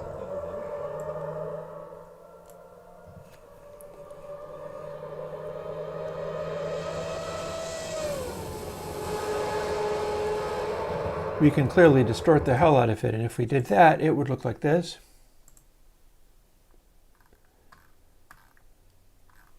It's a lot of hard clipping and maybe not doing it quite the same way. But the idea is it's meant to be like the sound of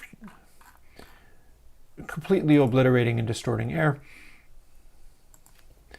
But if we more subtly did it,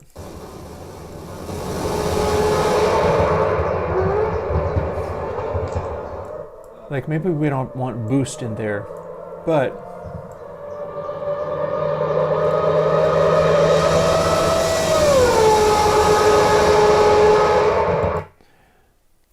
we can try to exaggerate the effect and make it sound as if, it's a pity I can't put this on with a ramp. We can exaggerate the effect so that it'll happen over a wider range, which gives us this.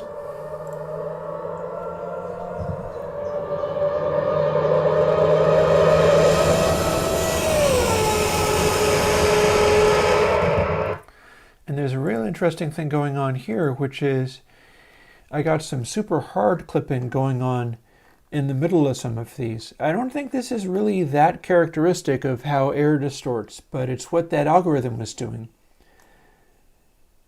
And another side effect of that is you're not likely to find this behavior anywhere else. So if you wanted to make a unique sounding noise, take some drums and distort this way, or something along those lines.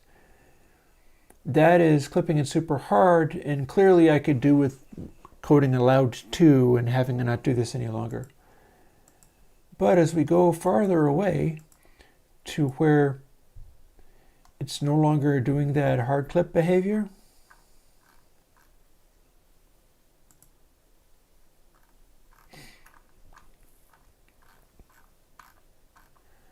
honestly, I feel like I could revisit this whole concept. This is cool sounding, but it's not necessarily useful. Let's undo it. We're not getting the same behavior as this. We're getting something else. Just for fun, check this out. This is what it sounds like when you just blast it.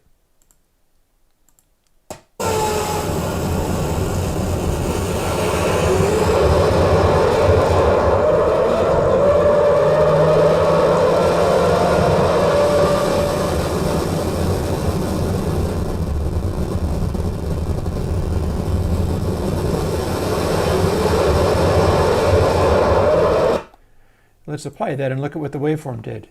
And it crushes itself to almost nothing. And the inside of it is just basically a bunch of crazy noise.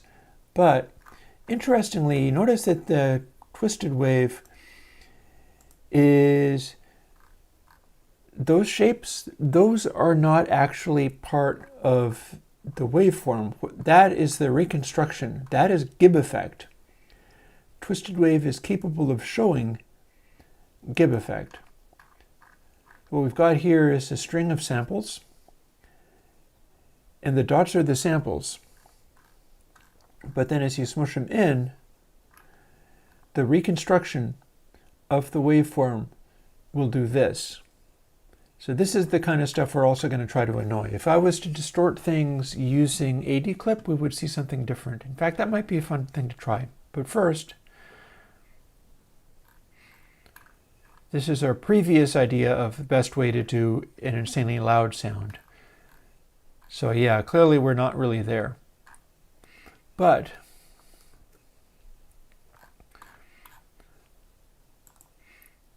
let's compare that with 80 clip, or better still, clip only. Maybe, maybe not. Maybe 80 clip would be the best. I just have to take the enhance off completely. Soften's probably fine.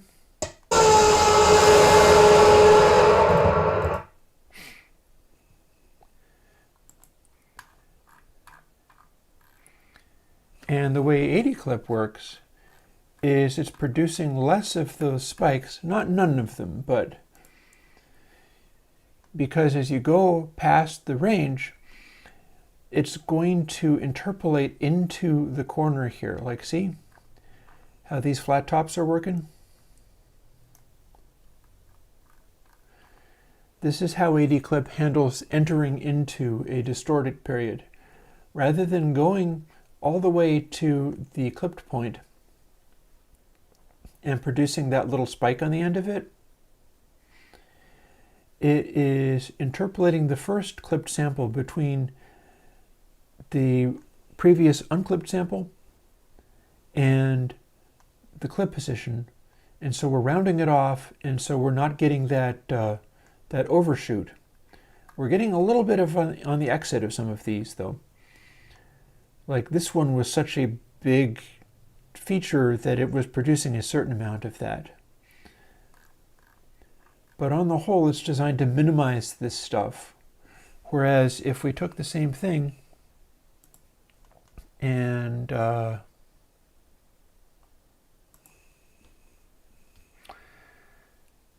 not sure this is going to work because I think this is in floating point.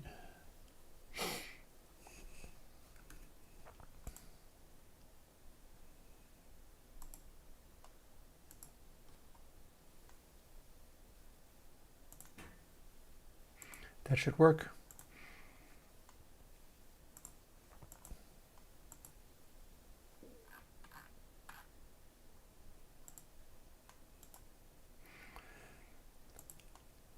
Then let's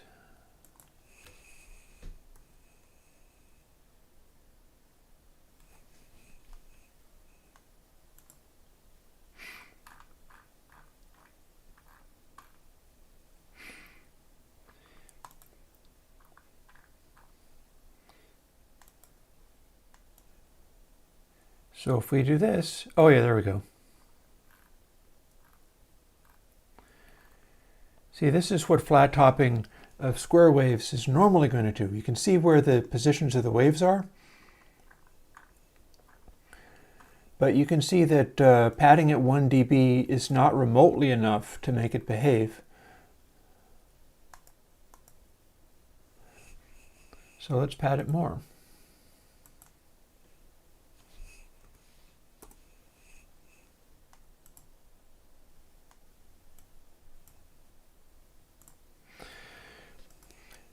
So that's what raw digital clipping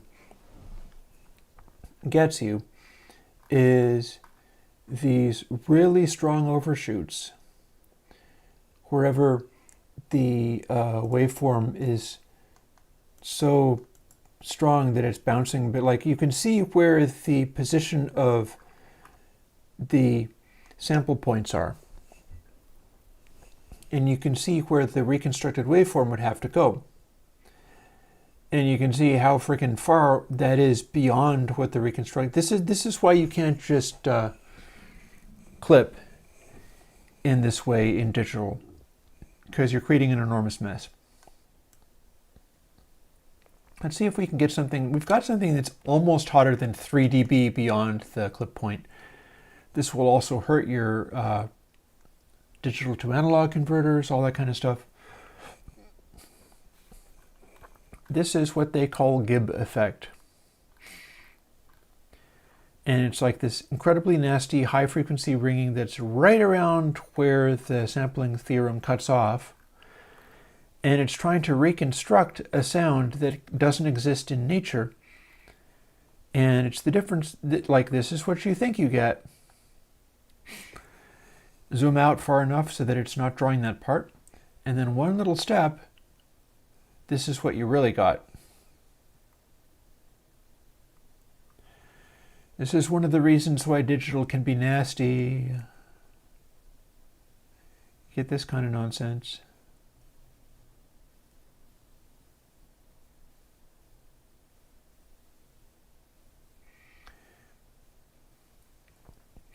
And if you were to, say, look for the hottest possible sample, it would just be any of this stuff. But then when you have to reconstruct it, oh my God, hang on. This bit looks like it's completely blowing beyond 3 dB. That's kind of loud. Oh man, yeah it is, isn't it? Yeah, look at that right there. So this is how digital can get you. And the reason it's doing this is because these are just hard clipped samples, and this one's a little out of place. So we're trying to reconstruct a waveform that'll go through these, still fit this one in somehow, and then make this transition from here to here, one extreme to the next. So the only way you can make that into a waveform that fits where those samples go is by clipping substantially beyond 3 dB. In fact, let's find out. We can take it down another dB. Oh, I lost it. Darn it. Okay, well, no problem. There's lots of those. Let's find another.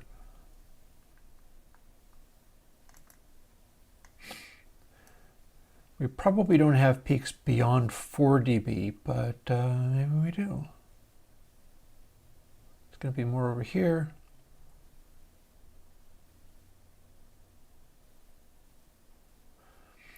And it could be either positive or negative. Oh, there's a hot one.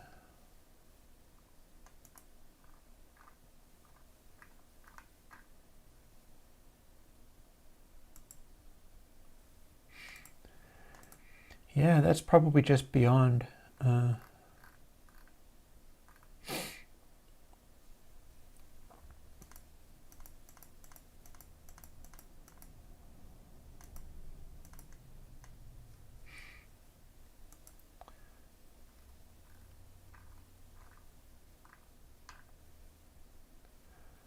That's a relatively normal distorted wave shape.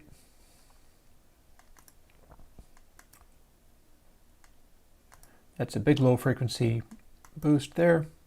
Note that when you're doing this, we're not getting the same behavior as we did with distorting the air. It can't flat top and retain that high frequency information very well.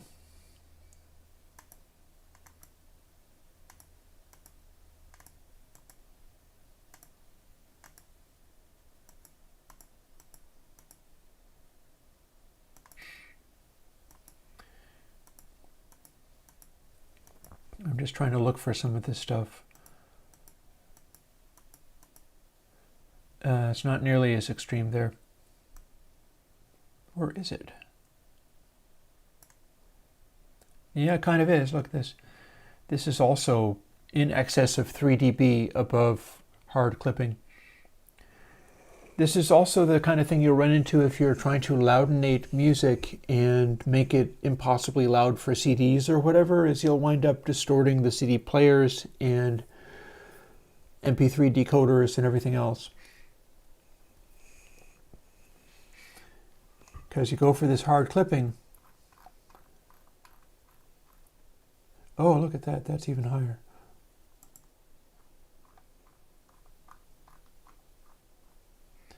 And that's why there's just 2 samples here, and then there's some samples over there. And that is a peak that is clearly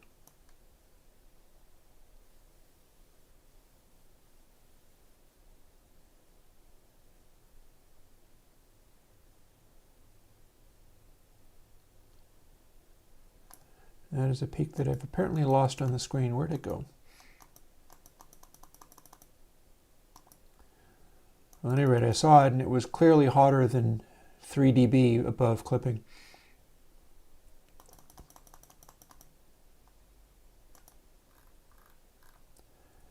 And this is how that stuff, there's another one. This is how that stuff happens. You think you have this, and you really have this.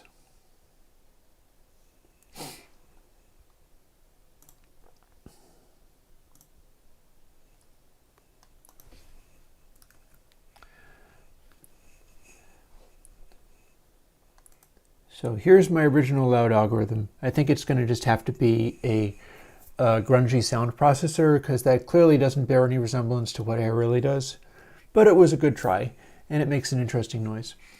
Probably worth diving into that one. Honestly, in some ways, I feel kind of like we didn't really get into our low-pass stuff, although I was able to tell Definity that indeed I am getting a EMU 6400 Ultra, and I'm going to be investigating the, it's going to be largely the filters, because the idea is those filters are kind of like these. We've got the biquad low-pass filter. I've got 4 poles of it in here, and I'll show it to you before I go. And there's a distortion factor in there, although this is not exactly the distortion factor they had in the EMU. There's going to be some more experimenting about that. Like this X low pass is based on using the sine processing that I'm using for soft clipping. That's not what they did. They did something much cheaper. They just hard clipped the stuff in there. I'm not sure to what extent that's going to get me the result I need, but we'll see. But then there's going to be a Y low pass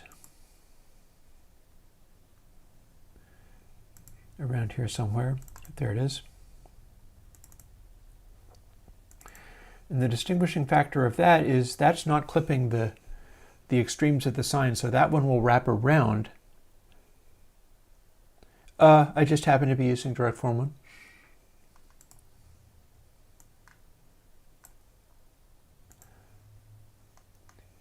And then over here,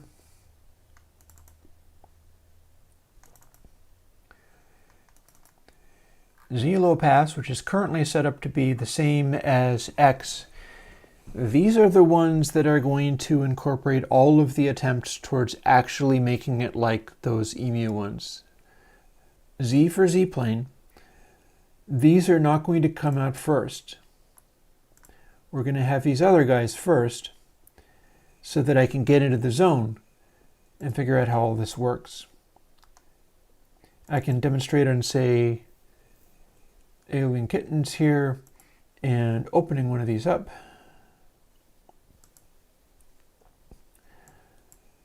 And in our Y low pass,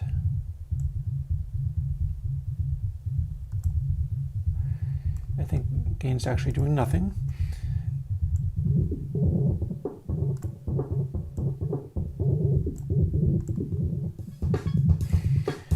I've got 2 controls doing something here. And this is my dry to wet.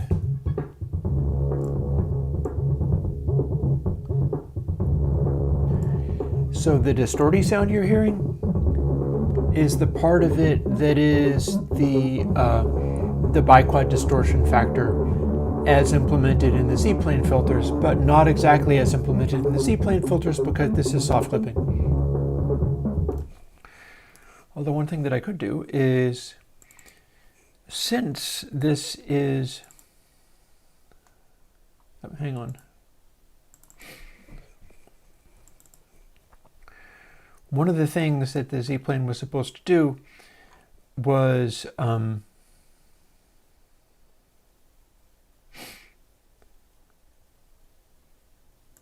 hard clip. This is kind of like hard clipping already, so one thing I could do is, let's take these sine functions right out. We're going to do 4 poles. We're going to build this and then quickly listen to it. And I'm going to change those clipping factors.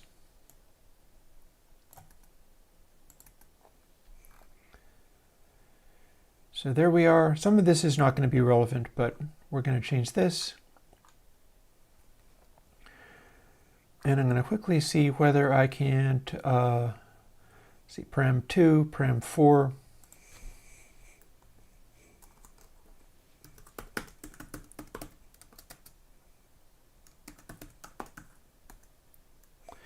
Let me just copy that. My fingers are fumbly. Getting old, my fingers don't behave anymore.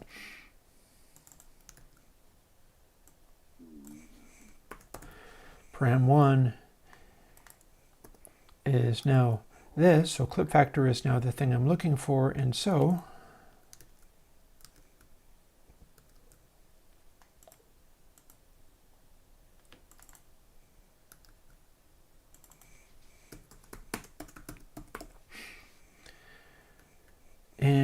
let's see, 16 matches, 4, 8, 16 sounds about right. There. Now we have no sine function and a hard clip factor that we can kick in, which can be less than 1 if we want. And it was not declared in this scope. What the hey? Oh, because I need to define it. Thinking a little too fast, forgetting what I'm doing.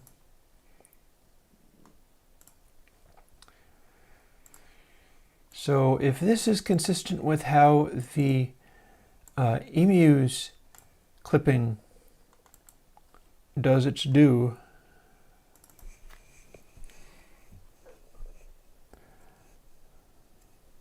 Jazz, mostly what we're worrying about is straight up low pass and high pass biquads, but they distort.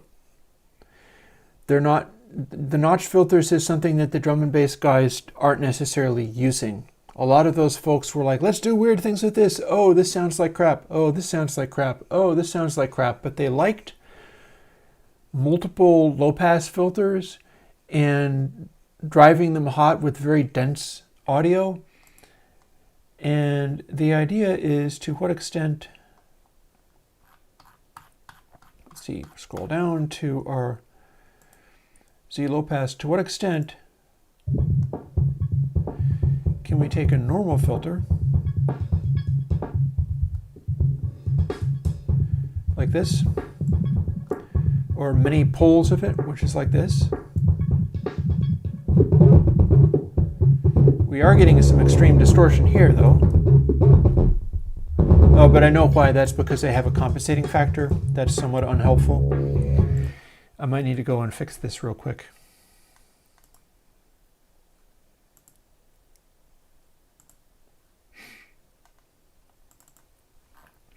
That's one of the, I need to have the hardware so that I can find out whether there's any boosting from those really low frequencies, because I instinctively put one in, and we're going to take that right out. When I do that, it shouldn't misbehave on me, and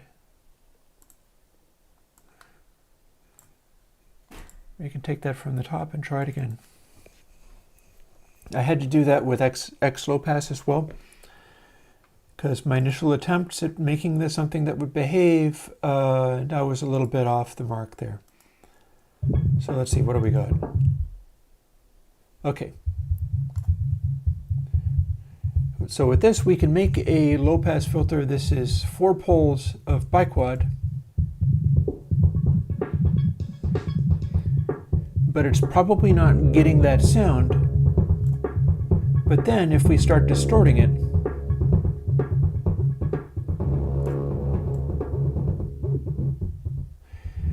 that's a hard clip inside the distortion exactly where the Mackie does.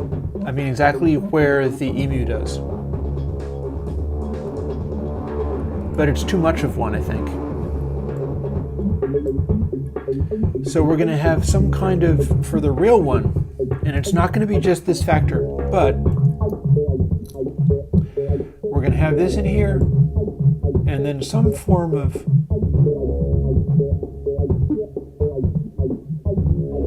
additional grind in there.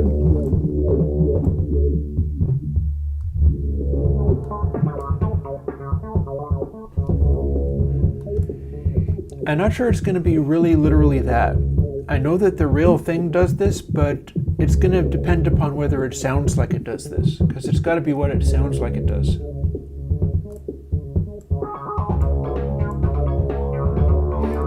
Again, here's a fairly sharp filter where it's not distorting on the bass all the time. And we bring in the distortion.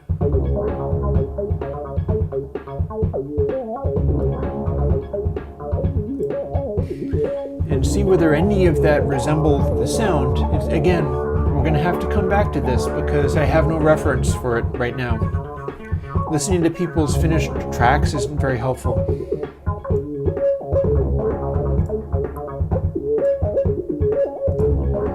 But there's going to be something in there somewhere.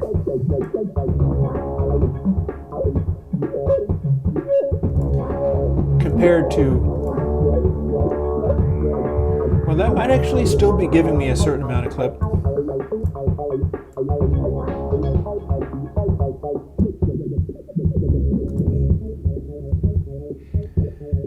Because the secret of it is really the way in which it is throwing a little touch of that in.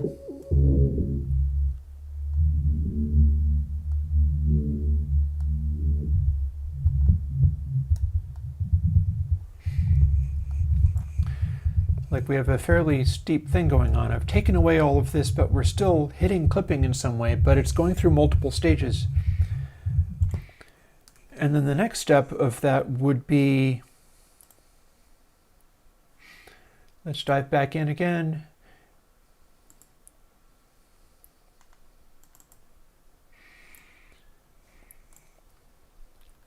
Going in here, we've got clip factor. I'm pretty sure I can, well, let's make sure.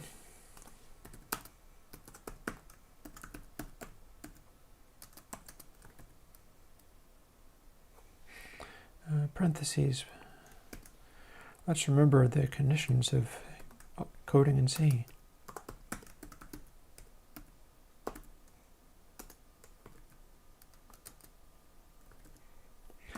There, now if I do this, it can't be 0 no matter what, so I can safely do other things like multiply by it.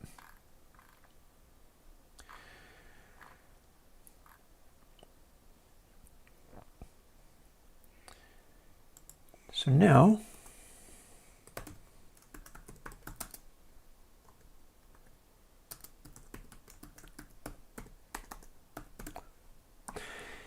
if I add this condition to every single one of these filters, we will get something where as we filter it will also increasingly distort like mad and boost every step of the way.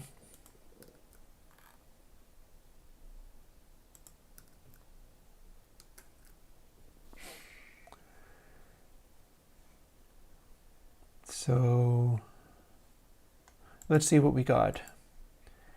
That should be a thing where as we continue to turn it, it's just going to get like silly loud, because if you run more statements, and the biquad array is coefficients for the filter and also the previous samples. It's a thing where I just define like a variable and then I can run with it. I can make as many copies of it as I want. Let's build that again.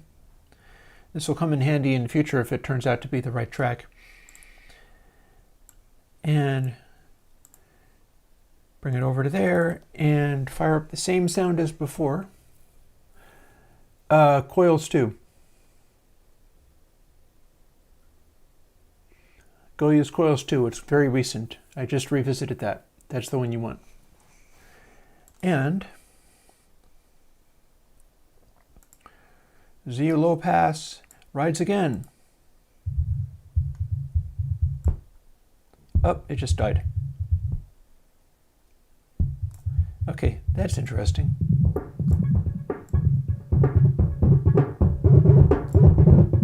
Okay, it's sensitive.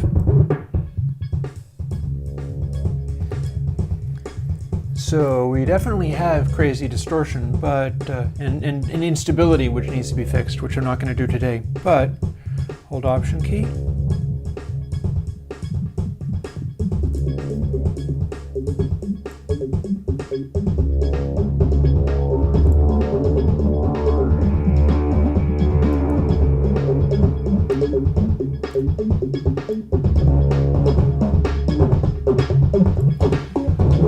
Maybe we're starting to get into the zone.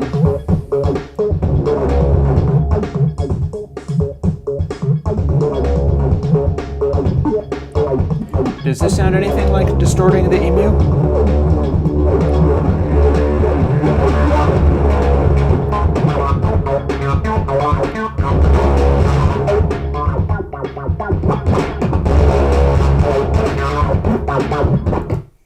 I do know one other thing I can do though, before I'm quite done. This is always the way. It's like 2 hours of dawdling around, and then the last 10 minutes it's a frantic burst of effort and then a collapse. Go figure. As long as we know that's what we're doing, it's all good. So if I move this to the beginning of that clip, it'll work better.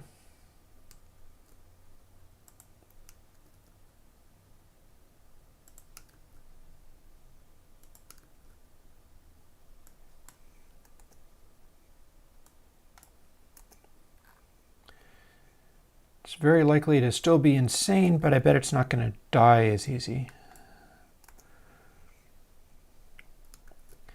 Now let's see what we got. Now we're boosting every time if we're doing that, so the cumulative gain can be enormous, but we're also clipping in the same kind of way. So this is my last demo for the day of what this might lead towards.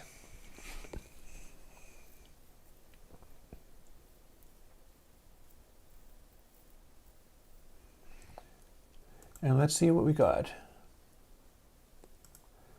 Alien Kittens is useful for this kind of stuff because it has such heavy low frequency whumps that it just tortures any form of distortion. It's very rough that way. No, we got exactly the same thing. Let's see if we can add an incredibly tiny amount and still have it do something.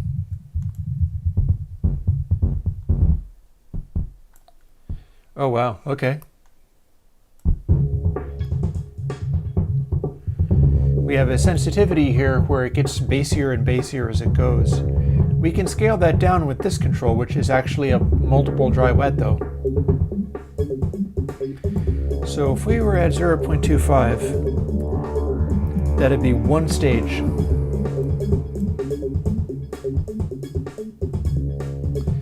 One stage is not enough for this to do anything. Other than maybe this is high frequency Mackie style saturation. Is this characteristic of anything?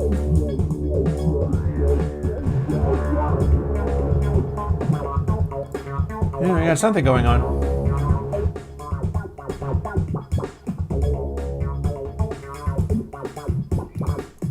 Let's try 0.5.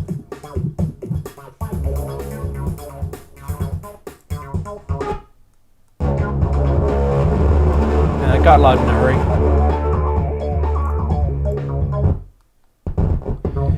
Yeah, we have a thing going on where it clips out and dies at a certain point.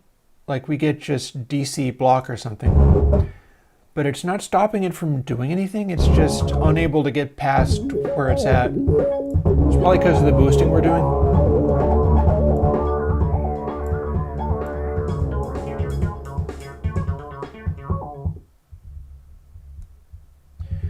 Interestingly, this is what I was trying to make happen with that bass boost control.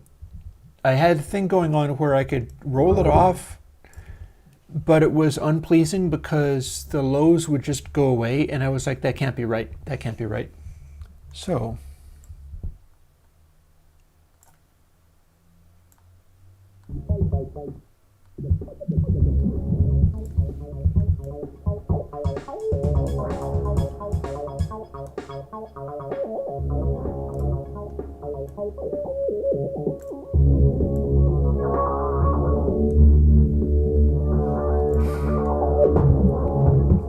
interesting.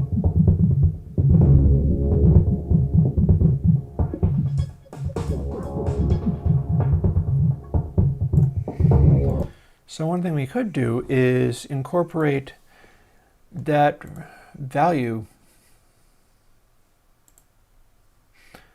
And we're back into the no word zone. Don't mind that. See, when I save that value, this is what I'm talking about. This gets smaller and smaller as the frequency gets lower and lower. So, and there's a limit to how small it can get. So we'll poke this in here and go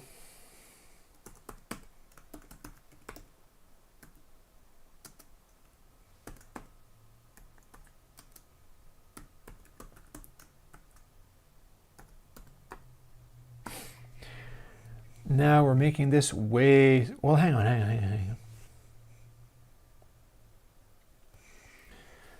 Clip factor of 1 is no effect. So what I'm going to be trying to do is make it be closer to 1 with the less. This is a recipe for just blowing up completely. So instead, what we're going to do is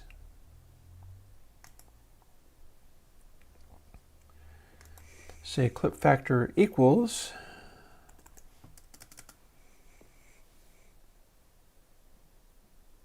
oh, I know.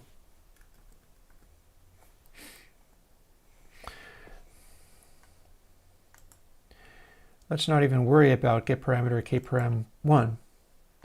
Instead, we're fixing it none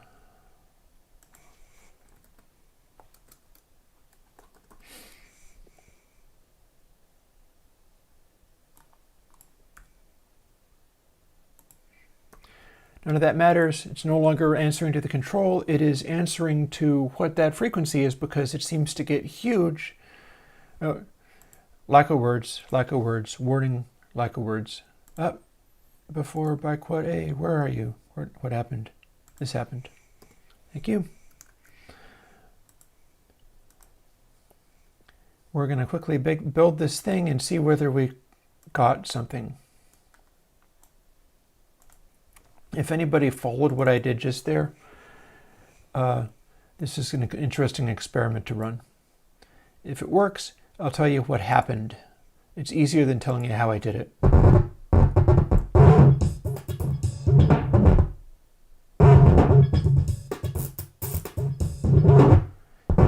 Interesting. Okay.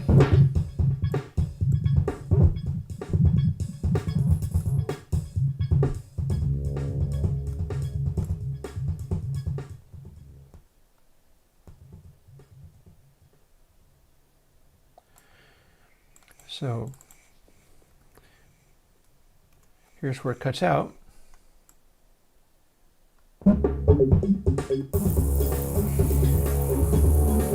That's a lot of distortion on a very bright setting.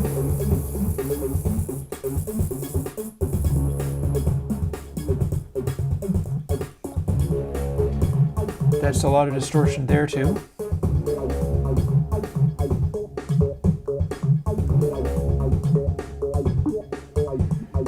In this zone, it seems less distorted, but that's not true. It really is still being distorted.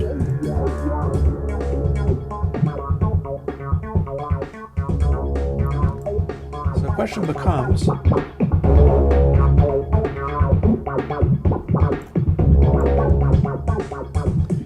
is this starting to act like the emu's filtering, even though it's not behaving itself?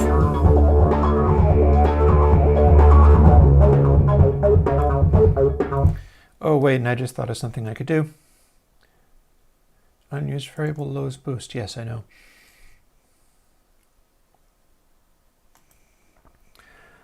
Let's do this.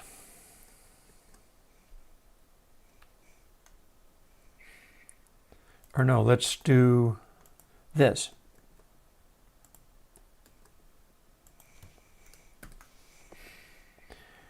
Now, we have get param back again.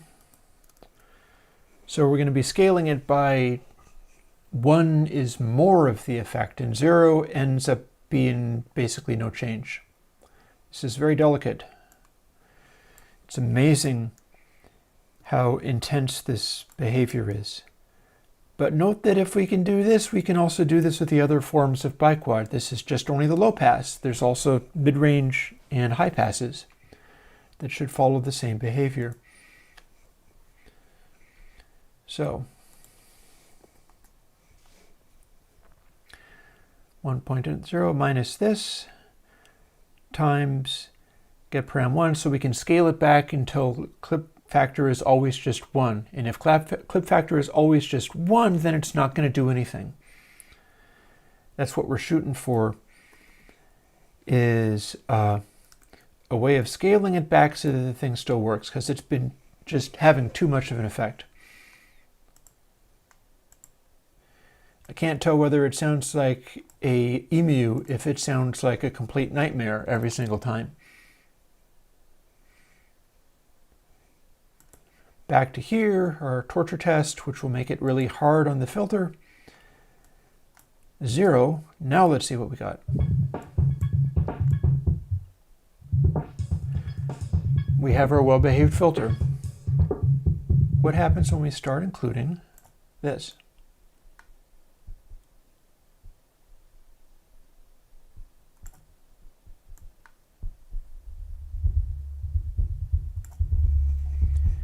Interesting. I wrote an entirely separate thing to do this, and this just does it all by itself.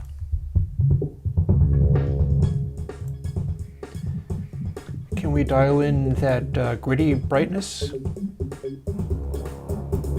We can.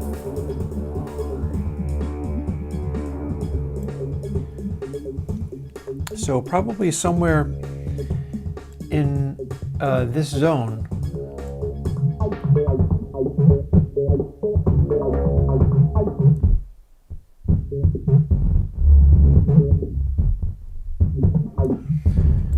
this gives me more room to maneuver as far as having the lows be there. We can just cut it off completely, have it go just to subsonics and have them take over everything.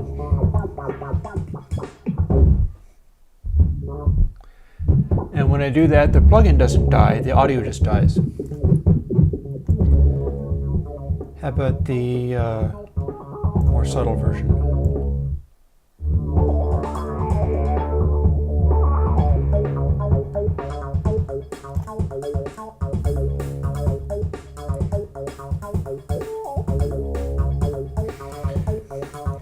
So I can be checking out the real hardware device and go like, here is a control by which I can bring in more of this crazy EQ clipping. And if you push it too far, it sounds like this. So at what point do I dial it back so it's between this and this? It gives me a slider for a particular kind of sort of EMU-iness.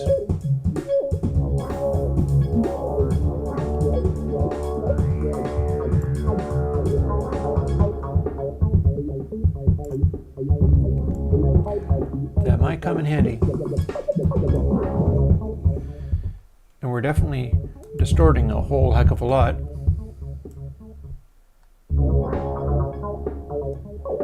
Although interestingly,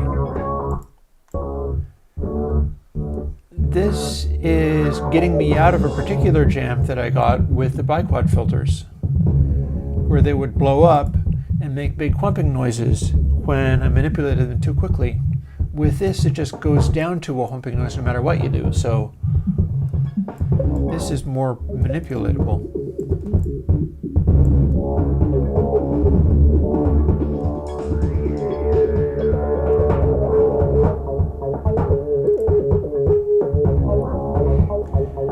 It's going to be interesting to find out whether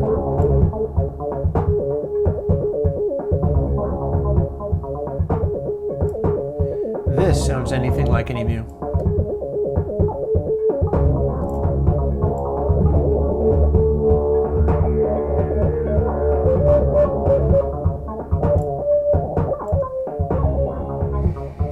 I might need to limit the amount of depth it'll get. Like there's 3 spaces.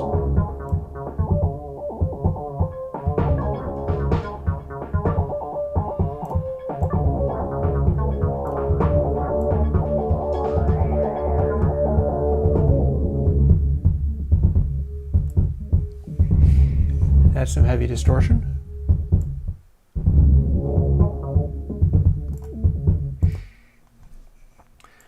And just before logging off and going and taking a nap and collapsing, let's check this out. A drum track that doesn't have all that much heavy bass in it, so we can see what this does on something that acts more like a normal track.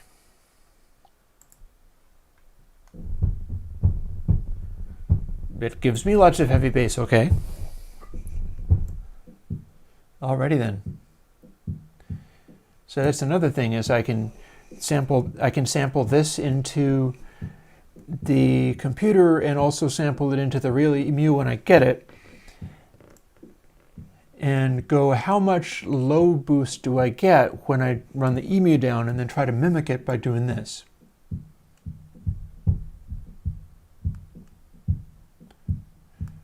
Just take it into here.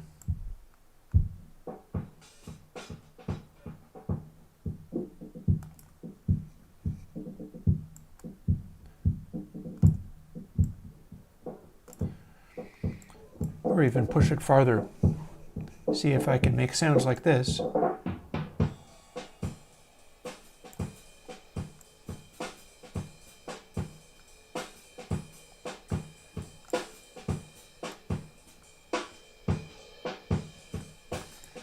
This is interesting. I'm not getting that brittleness, but that might be because this is causing the same sound, but in the ultrasonic range.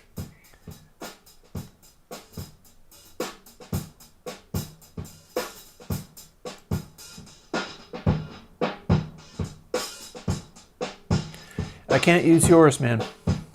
It's no good trying to use yours.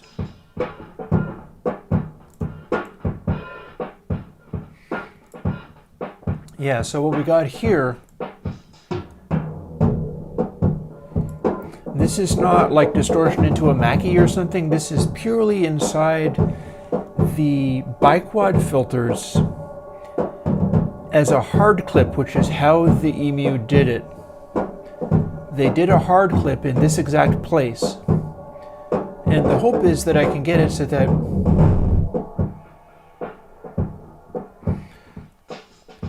I can dial in a EMU style sound using this technique.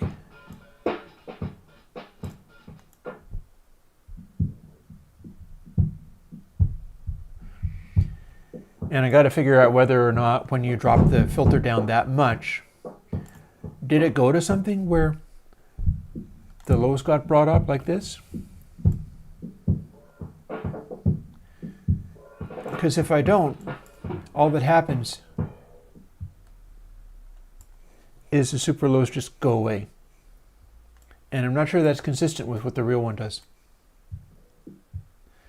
Like, it doesn't totally go away, but you can hear like this is bright, and then as I roll it off, there's like nothing. So I need to find out whether the actual EMU does this. And if it doesn't, I now have a tool that I can use to bring that back out again. Just exaggerating thing a little bit.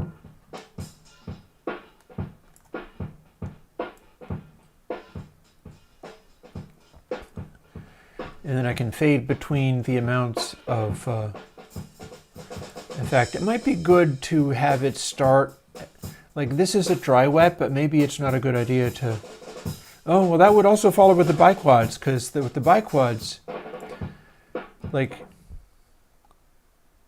this is like 2 hertz.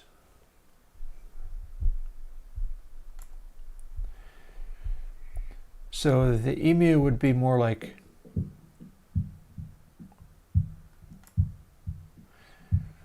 that or higher.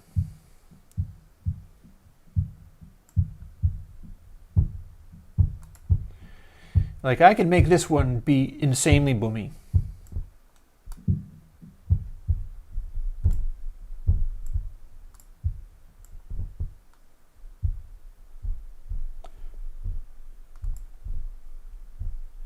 You can kind of hear it a little bit.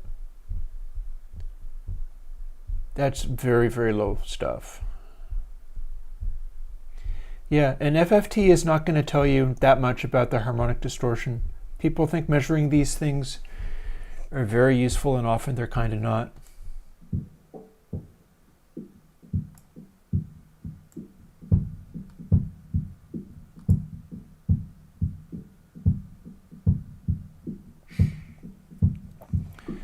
So yeah, if I can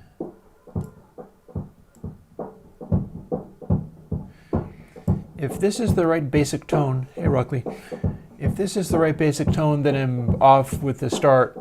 And some of the things I'm going to put out sooner are going to still be different. Like, I'm definitely going to use the sine-based thing, and I'm going to use the same technique, but with the sine-based one for the Y filter, because the Y filter is the one that's supposed to be able to go into wave folding. So it'll have a soft clip, but it'll go completely bonkers when you take it down to like here.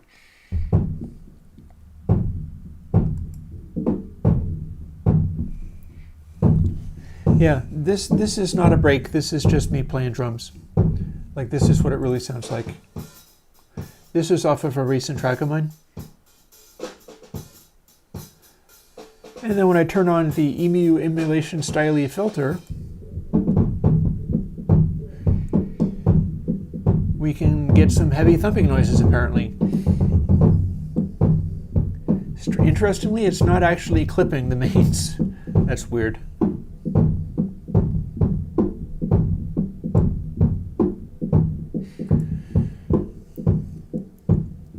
And with a bit of luck, this is going to be useful to people.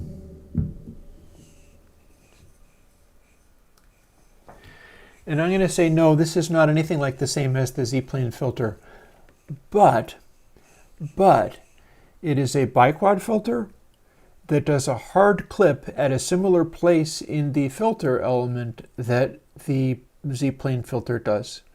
No, the Z is the one that's going to be like the Z-plane filter when I finally get it. And that's what we've been playing with. It's using some of the same elements. That doesn't mean it's the same as the Z-plane filter, but this is giving me some hope that I'm going to be able to get there. And yeah, it should be good fun. So on that note, I really need to crawl off and crash for a bit. I went an extra half hour, but I think it was time well spent. I am working on getting the plugins all ported to VST, compiled to Apple Silicon, the M1 processor. When I do that, it also means there is another Intel build of the plugins that is compiled with a different compiler and more recent. Actually, it's not going to be more recent it's going to be the same for the VST, but it's going to be with the new compiler. And that means if the legacy Mac VST doesn't work, you're in with a chance of doing the newer version with the Intel/M1 build, which might act differently, hard to say. But it's again, in with a chance, a couple of different builds of things. So if one doesn't work, maybe the other one will. On that note, I'm going to say bye-bye to chat for now. And I'll talk to you folks later. Hope you had fun with it. I did end up doing filters. I didn't think I was gonna. And I learned that I needed to do loud over again because loud was garbage. But I got some stuff going on with the filters, so that's pretty cool. I will talk to you folks later. Bye-bye.